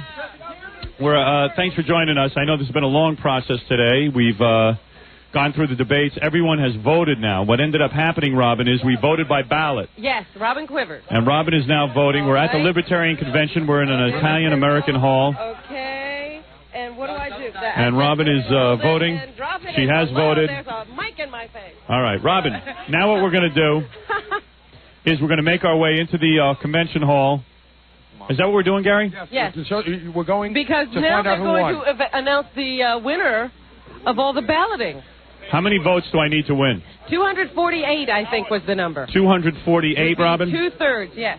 2/3 vote. I'm in a hallway at the Italian-American Hall. There are TV cameras all over, and everyone is waiting to see who won the vote. How long did the voting take, Robin? I'm not sure. About now 2.5 started at hours? 12:30, almost 2.5. Yeah. Almost 2 hours and 40 minutes. Yeah, it took 2 hours and 40 minutes. If I do get the nomination on the first ballot, Robin, Uh-huh. I'm going to ask I that don't know what happens then. I'm going to ask that the Libertarians accept Stan Dworkin as my running mate. All right, we going to the front? If we can. Yeah, okay. We're getting there. All right, I'm getting to the front. Robin, I am entering the convention hall. Yes. Hi, guys. A couple of people who don't like me here, I got a feeling. Hello. Hi. All right, I'm going to take a seat. Looking up. Thank you.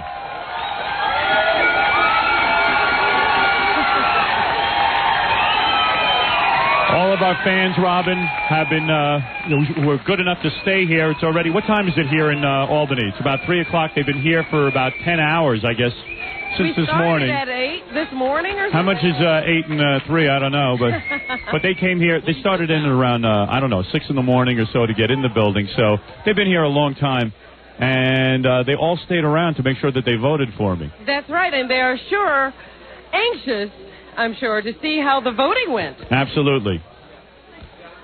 All the candidates are here.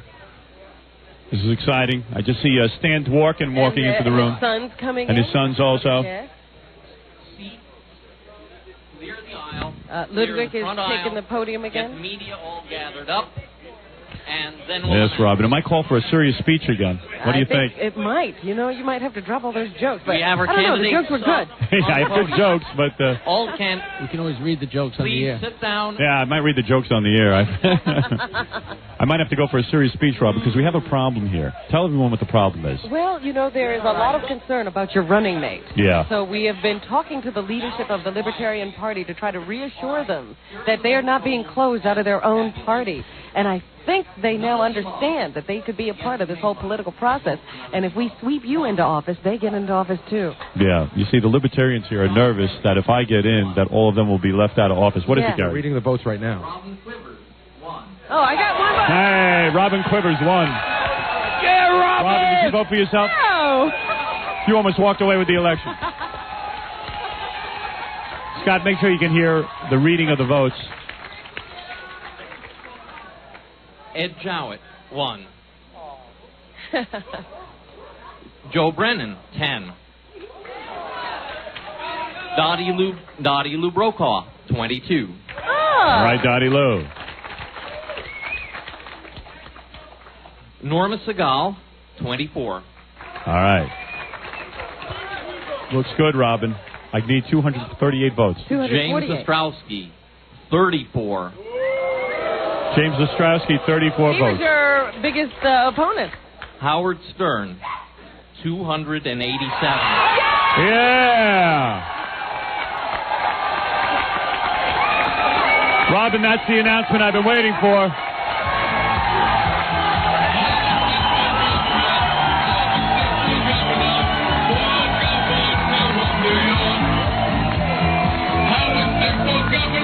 Turn off that music, Scott. I want the... Thank you.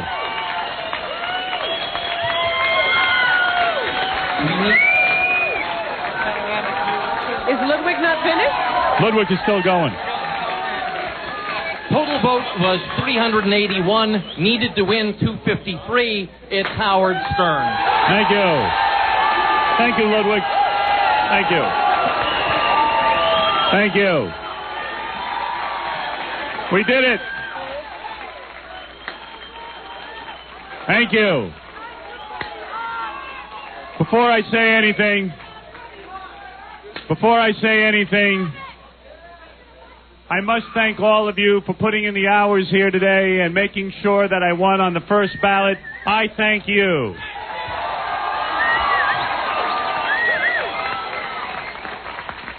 You know, one of the first things I promised when I got, if I got it on the first ballot, that I certainly would have David Peel sing the song, Howard Stern for Governor. It might be time for, what is that? Here we go. Here's David Peel. David, why don't you give us that song, Howard Stern for Governor, right now?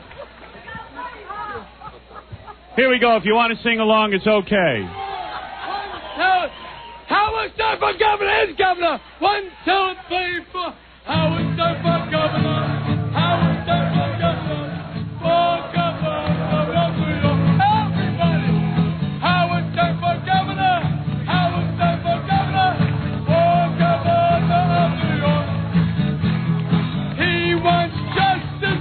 He's a libertarian. He is a great American. Howard Stern can win the election from the Democrats or from the Republicans. Howard Stern for Governor. Howard Stern for Governor. For Governor of New York. Howard Stern for Governor. Howard Stern for Governor. For Governor of New York. Howard Stern for Governor. Howard Stern for Governor. For Governor of New York. Howard Stern for Governor. Howard Stern for Governor. For Governor of New York. Howard Stern for Governor. Thank you, David Peel. Thank you. Thank you, guys. Thank you. Thanks. Thank you. Thank you, girls. Thank you so much. Thank you, girls. Robin, that was truly beautiful. The girls. Quite a demonstration. Quite a demonstration. Let me see if I can make one final speech here. There's a couple of important things. This is only the first step. We must now all go forward as libertarians to win this one for the Libertarian Party. Yes. And to make sure that not only am I the governor, but that Stan Dworkin is the lieutenant governor, and that the libertarian point of view is represented in my administration. And I would like to say to all members of the Libertarian Party right now, especially to the people who ran against me, I want to thank them for being dedicated libertarians, for being good sports about all this. I think we've got a great party here and some really tremendous people putting this together, especially Ludwig and Joe and all the rest of the candidates and all these people. Thank you. It hasn't been easy for these guys. I also want to thank the people who run this place, the Italian American Convention Hall. And even though we're cramped, and as I look around, I say, next year we better have the convention at my house. I think I have more room over there. Thank you. But a lot of hard work went into this convention. I want all the libertarians, especially the ones that have been with the party for a long time, to understand something. When I am governor, we are going to make sure that the libertarian point of view is heard in Albany.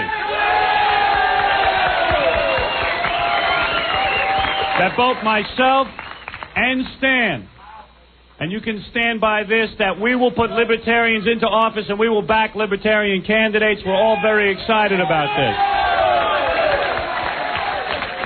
I know you want a death penalty. We'll have a death penalty. That woman who stood up before and said that her child was killed, she wants a death penalty. We're going to do it for her.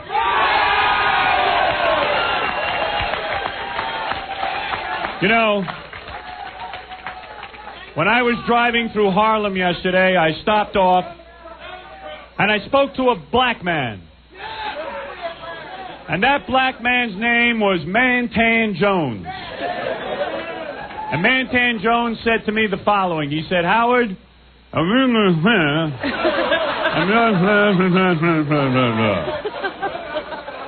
it was then I turned to Rob and I said, I don't think I'm going to be able to help this guy. I don't know what the hell he's talking about. But in all seriousness, I am honored to be the Libertarian candidate for governor. For any of you who had your doubts about me, I am serious. I'm in this to win.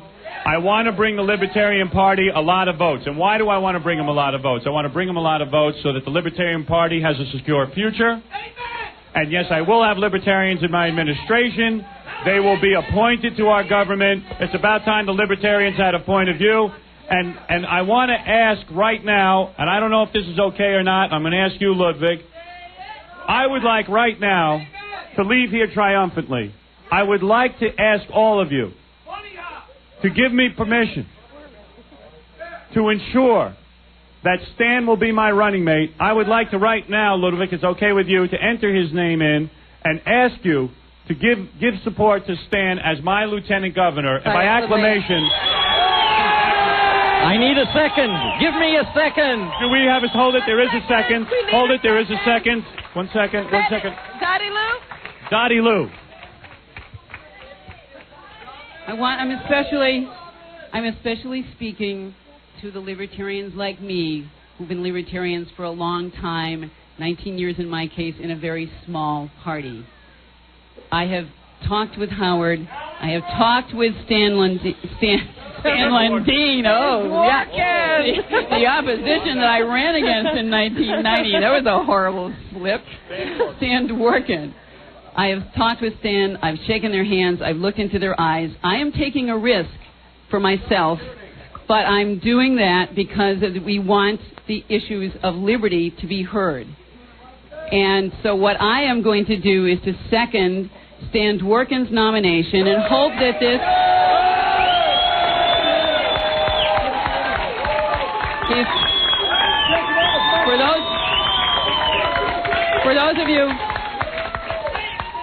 For those of you who've been around a long time, Stan has promised that he's going to come up to Woodstock and sit down with Peter and me and talk about libertarian philosophy. And that's important. No, not in our house, actually not. But you can sit by the fire and we can give you homemade bread, and we'll definitely do that. So I want to make sure that the people who have been here a long time really make the new members welcome. And please remember, these ideas are so valuable to us, and we hope you will learn about them more than you know now. And we hope that the older people who have been here longer will share them with the new people. And I think Stan and Howard are going to do it. Thank you. Thank you. Dottie Lou. So we can leave this convention unified. I just want everyone to know. How do you now get the vote? How do I get the vote? Now you got to get the vote. Oh, wait a second. Vote. Okay. All those in favor of Stan...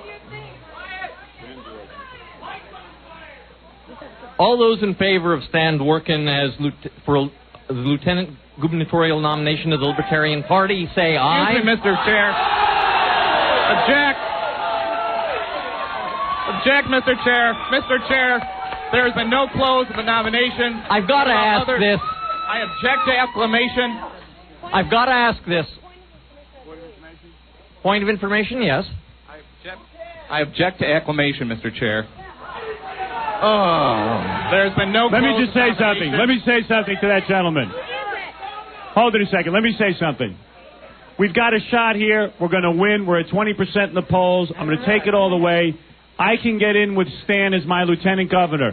That is going to be the first time that an administration has two libertarians who win. Libertarians will be in the cabinet. They will have high-level administration jobs.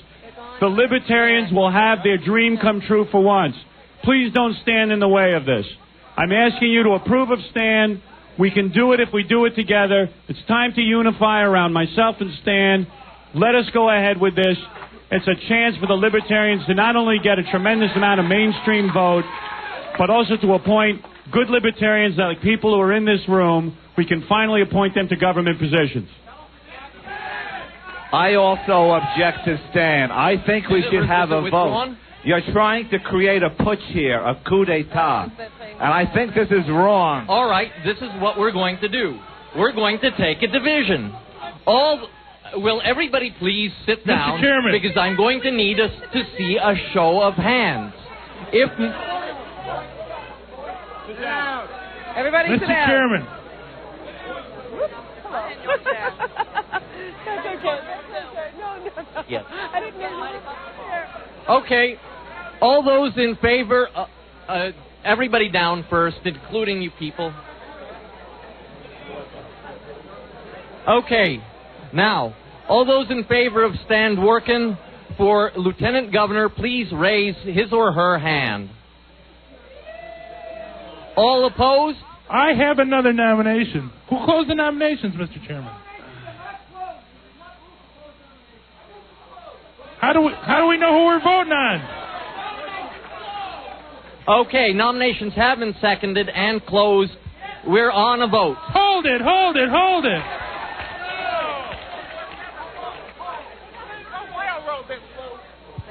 Nominations were not closed, sir. And just to Howard, I have no problem with Howard, but it's not how you win, it's how you play the game. We do this right or we don't do it at all. Thank you. Howard, I'm the guy who got you to seek the nomination but we have in the first place. Motion to close. But now. I have a motion that we adjourn so we get things sorted out. Motion to adjourn takes precedence over. Mr. Chair, the only motion that takes precedence over the motion to adjourn is the motion to set time. I therefore make a motion to set time at 10 minutes from now. Howard. Thank you, Doctor. Howard, I have a question. Seconded? Howard. Okay. All opposed? Howard. Motion to set time? Howard. All in favor? I have a question for you, Howard. Carries. Okay. Now. You had a motion on the floor to close nominations, right. And you had a second. It's now the vote for that. Now we need, yes. Okay, all in favor of closing nominations now, please. Explain what you're doing, Lou. Okay, let's back off a little bit. We have a motion to close nominations on the floor. That's the thing that next takes precedence. Oh, wait a moment. No, wrong. Okay. Nomination to adjourn. Okay, motion to adjourn. All those in favor? All opposed? Motion fails. Thank you. Okay, now the motion to close nominations How about the question? has Are been there any more seconded, nominations? so let's vote on it. That question first, huh? Are there any more nominations? How about that question? There were no more nominations. Hell no, because you said let's close the nominations. No. I would like to nominate Seagal. Yes. Okay, now we have a motion to close. If anybody who is opposed to closing nomination. Okay, let me. Okay. Okay, guys, we have a motion on the floor to close debate. Now, if you don't want to close the motion, you may vote to keep nominations open. But currently, the motion on the floor is to close nomination, and we are going to take a vote on closing nomination. All those in favor of closing nomination, say aye. Raise your hand. All those opposed? The ayes have it. Nominations have been closed.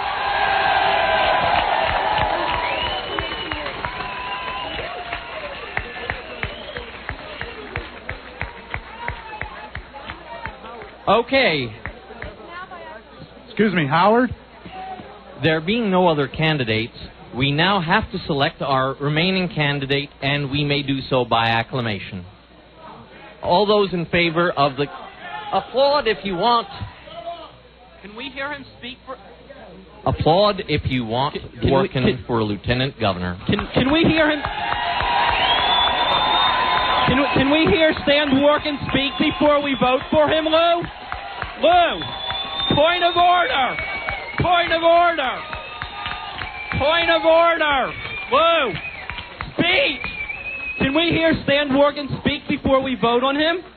We were promised before that he would speak. Let him at least speak for 2 or 3 minutes so we can hear what he has to say. There's no vote. He's acclaimed. That's a real good point. Here's the next Lieutenant Governor for New York State. My running mate, Stan Dworkin.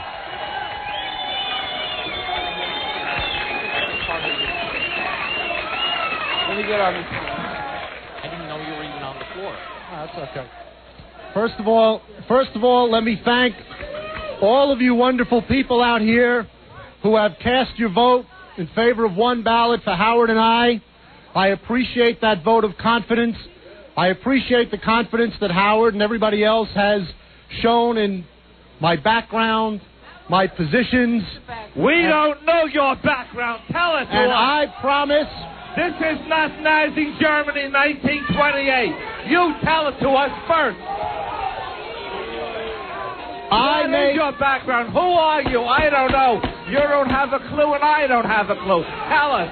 I make the same assurances I make to each and every one of you, those of you who are listening patiently and those of you who might feel to speak otherwise, and I respect all of those opinions. I made the same promises that Howard has made. I have spoken with... Which is what? I have spoken with Dottie and spoken with other members of your party all day long today. Our party... My mistake, our party. This is all new to me. You're just a carpetbagger.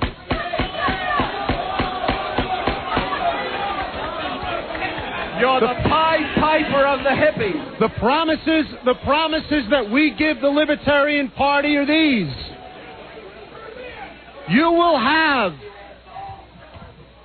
have a death penalty signed by Governor Howard Stern.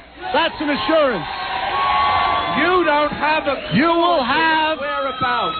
You expect us to You will have. You're an Hey, you asked him if he could speak. He's speaking, and you keep interrupting. Let him talk. Let him talk.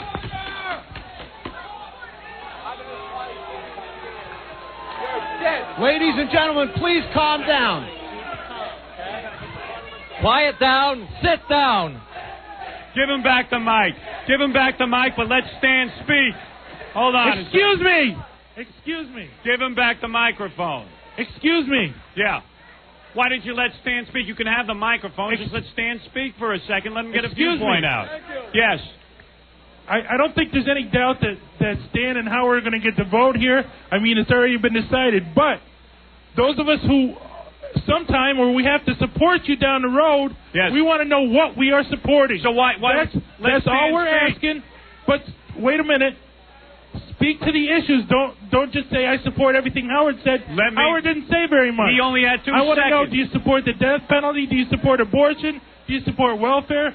Tell us what you believe. All right. Not just what Howard said. That's what we want to know.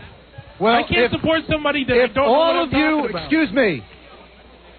If you will allow me the courtesy of finishing what I was about to say. I had just finished telling you that we will have a death penalty in the state of New York. That's not a libertarian issue. I am committed. Do you vote for an increase in your own salary? Will you please allow... I don't have a salary right now. Don't worry. I'm not voting for any increases. Do you vote for increases in your... Because you couldn't hold a job, probably. You sound like a real politician. I stated before that I firmly believe that less government is better government. I promise that to you now. That is a firm belief. And that is something that I have done for 10 years. And I have done it honestly. Now, I will also tell you this, and I don't know if you can all hear me in the back, but I will tell you something now that nobody else has spoken about today, gives you food for thought. Right now, the state of New York pays slumlords throughout the state upwards of $100 a night to feed the homeless and the poor in rat-infested, vermin-infested, single-room occupancy hotels. I believe that that system is wrong.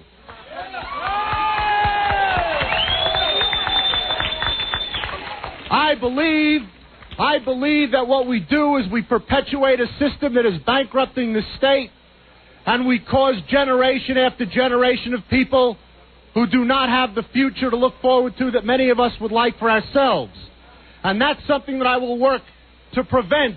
I believe that the state can save millions of dollars, make better lives for the people in our state by making sure that we have a system whereby we take people who are on public assistance and we have them work cooperatively with private industry, foundations like Jimmy Carter's foundation, to renovate buildings, operate buildings, put them in buildings where they can have pride, and it would cost the state of New York half of what it costs us now to house them in slums.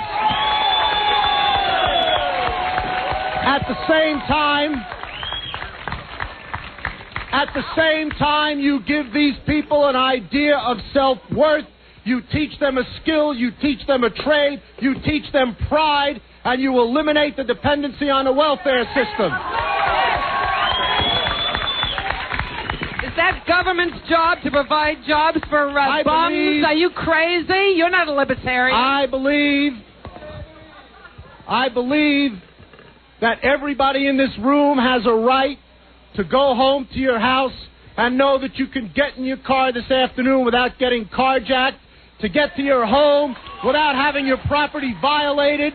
And I believe that the place for criminals is behind bars. The place for us is out in the clean open air. And if you commit a crime, you better be prepared to do the time, because that's where you're going to go.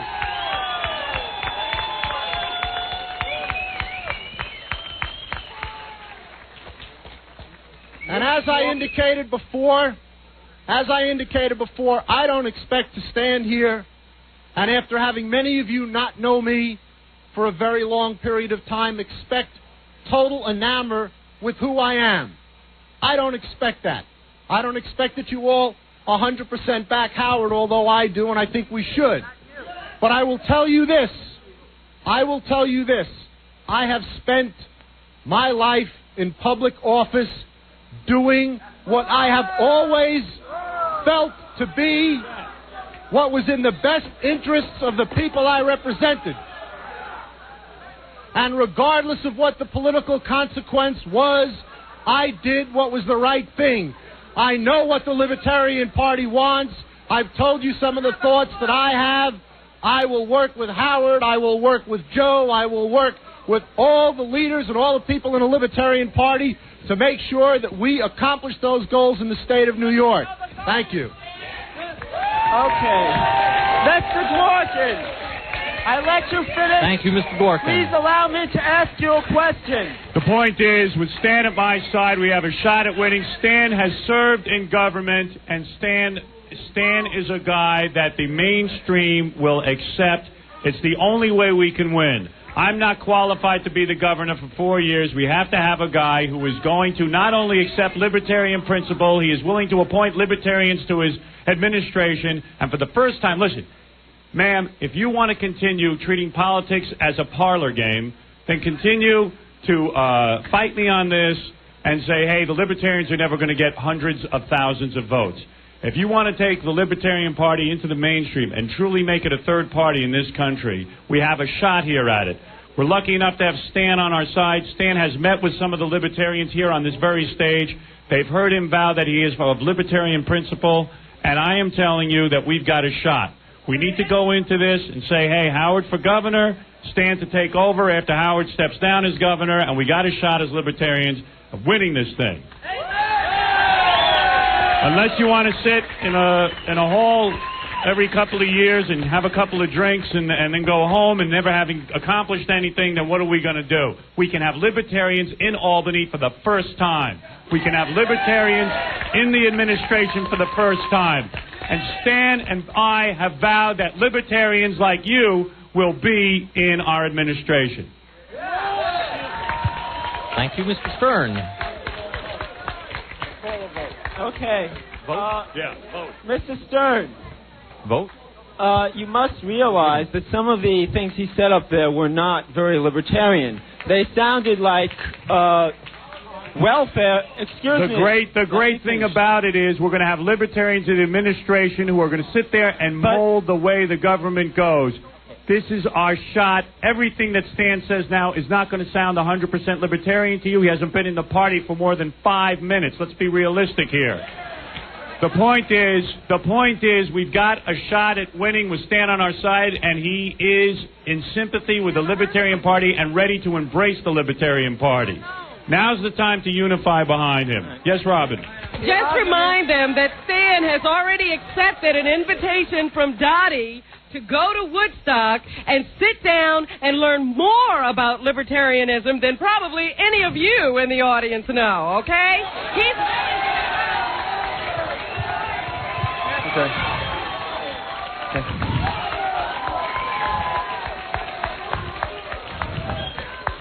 Okay, Howard. When I ran for chair, I promised I'd work to build the party. I'd work for growth in the Libertarian Party. This isn't growth. This is revolution. We're going to kick ass in November. And now... Howard? We have time.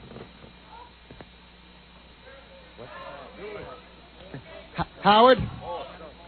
Howard, I have a question. Yeah, go ahead. Say again? Okay. Okay, Howard. adjourn. Motion to adjourn. No, I have one more question. All those in favor? All opposed? The motion is adjourned. The motion carries, and okay, the motion carries. We are adjourned. See you next year.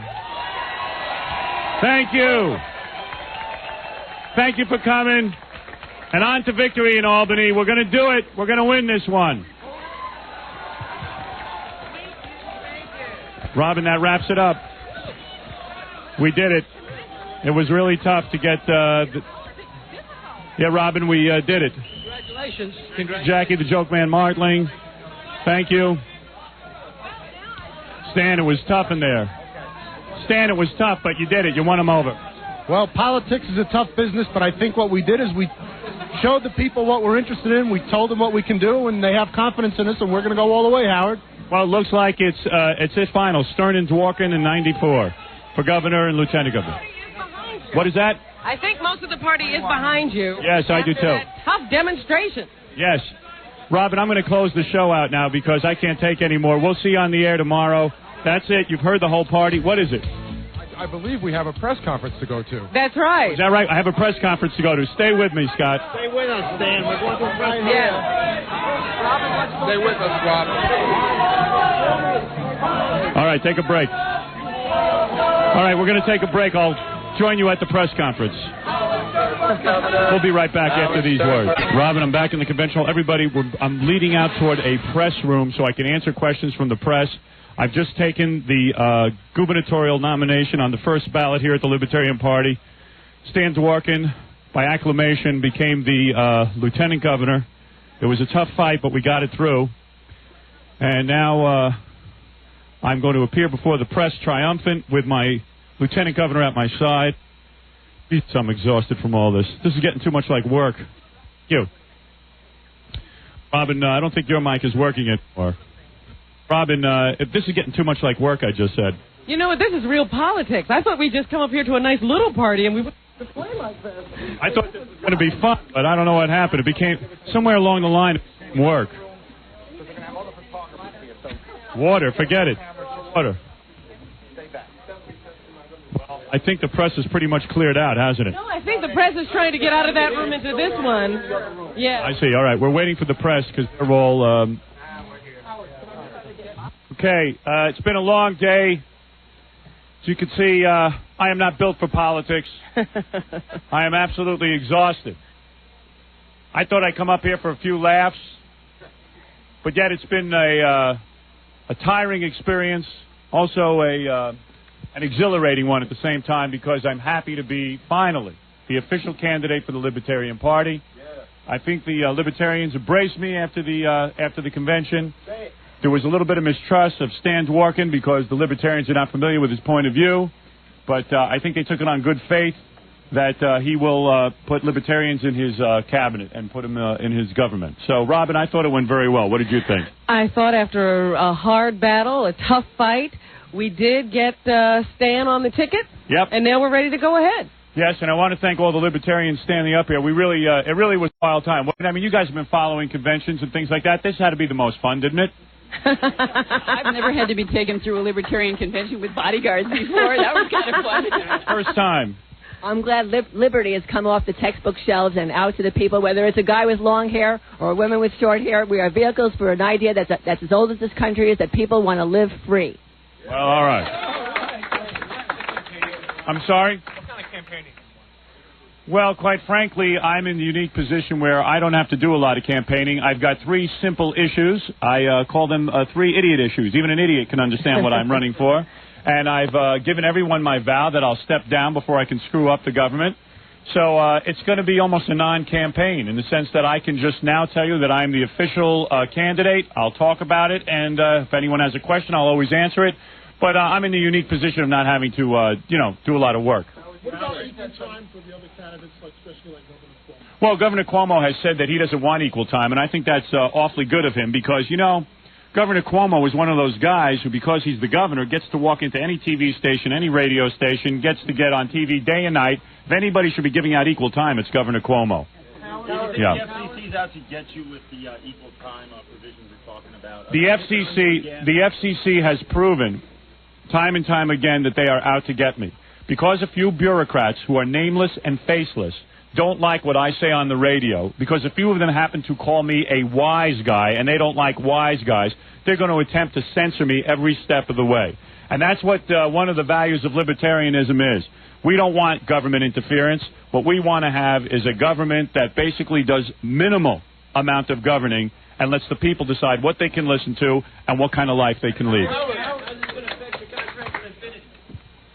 What do you mean, how's I'll never let anything affect my contract with Infinity. I got to feed my family. Are you crazy?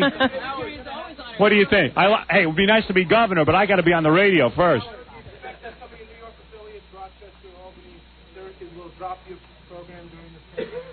Let me tell you something. They'd be in big trouble if they dropped my program, because there's nothing to listen to if you drop my program. No. Yes. How will you balance the state budget? What's your economic? I will not balance the state budget, nor do I know how to balance the state budget, nor do I... You know what? You should have seen me in math class. I can't do it.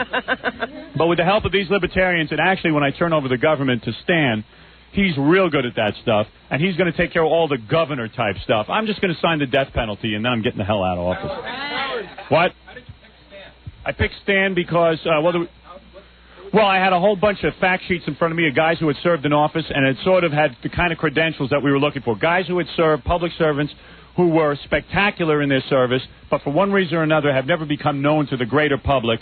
And we wanted to give him a shot to actually be the governor. He'd make a terrific governor. It's just that nobody knew of him. Was there anyone else pretty close to that you said, well? There were lots of other guys pretty close. They all said no. Stan said yes. I love Stan. No, to tell you the truth, Stan, come here. Let me tell you something. There were other people who wanted the job. We chose Stan over them. Stan's a good man. Stan's the dude, right, Stan? I think so. Wasn't there at least one other person who said yes, Howard? Yes, there was, Stan. That is absolutely true. That's right. And now I want to introduce you to the other person who said yes. Here she is, right here, Elena Beastie. Howard turned me down. All right, very good. Now, Stan's a real good public servant and has been in a thankless job after thankless job, and it's about time he became known. Sorry? I am ready to debate the governor at any time. All he has to do is give me the word. Howard, will you masturbate in the governor's mansion? I will absolutely masturbate in the governor's mansion. I'll never stop that. That is one of the things that libertarians believe in also. Masturbation, we are all for it, I hope. Mental masturbation, that is. Are you saying, Norma, that you are not for real masturbation? Mental masturbation. I believe a woman as lovely as you. I believe in the real thing. The real thing. But speaking about cutting the taxes, there are numerous taxpayer organizations such as Change New York and Citizens for a Sound Economy that do nothing but analyze how to balance the budget and cut taxes. I'm sure Mr. Dworkin and Mr. Stern will consult those people, of which I am a member of those organizations. Well, of course we're going to do that. Yes. Now, first of all, that is not one of my issues. While I support the legalization of marijuana, I know that people, if I am going to win, it's got to be a simple campaign. There are only 3 issues on the table here. Mr. Dworkin has expressed that when he becomes governor, when I step down, that he would look into the legalization of marijuana and very much supports it. Because, let's face it, it's ridiculous as it is. It's legal as we speak. There's nobody going to jail for marijuana right now. And as far as I'm concerned, I don't care what anybody does. Let them smoke their brains out till they friggin' die. There's too many people on the planet. What is it? Of course I'm pro-choice. Well, I mean, what, I'm going to tell a woman she's got to have a baby? I'm going to force her to have one? Let me tell you something. Yes, there I am. And here's my pro-choice button on my pocketbook. No, I've always been pro-choice. When will I lower the drinking age?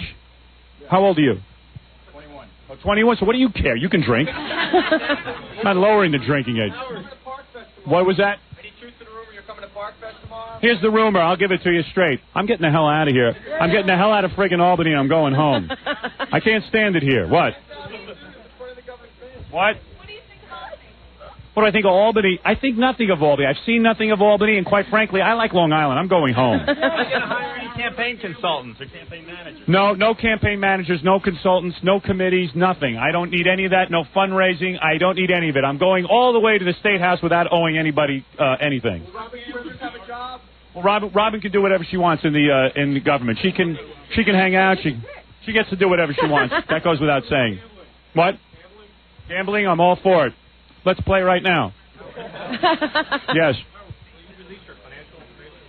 I will not release my financial information. I don't want you sharks in the press knowing what I make. You'll be so friggin' jealous. It's ridiculous.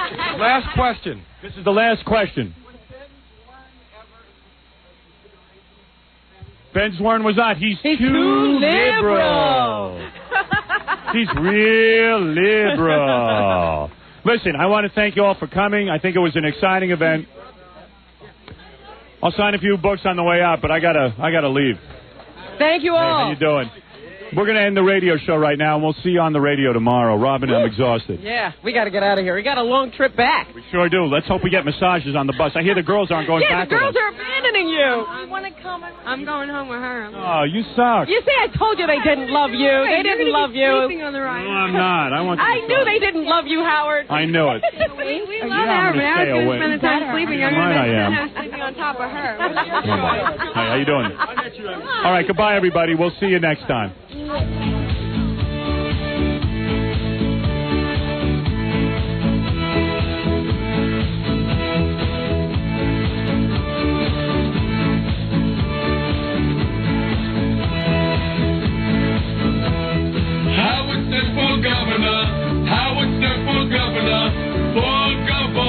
Of New York. Howard Stern for governor. Howard Stern for governor. For governor. Pure rock. Ross Martin. Howard Stern for governor. Howard Stern for governor. For governor of New York. KDGL, Fort Worth, Dallas. Pure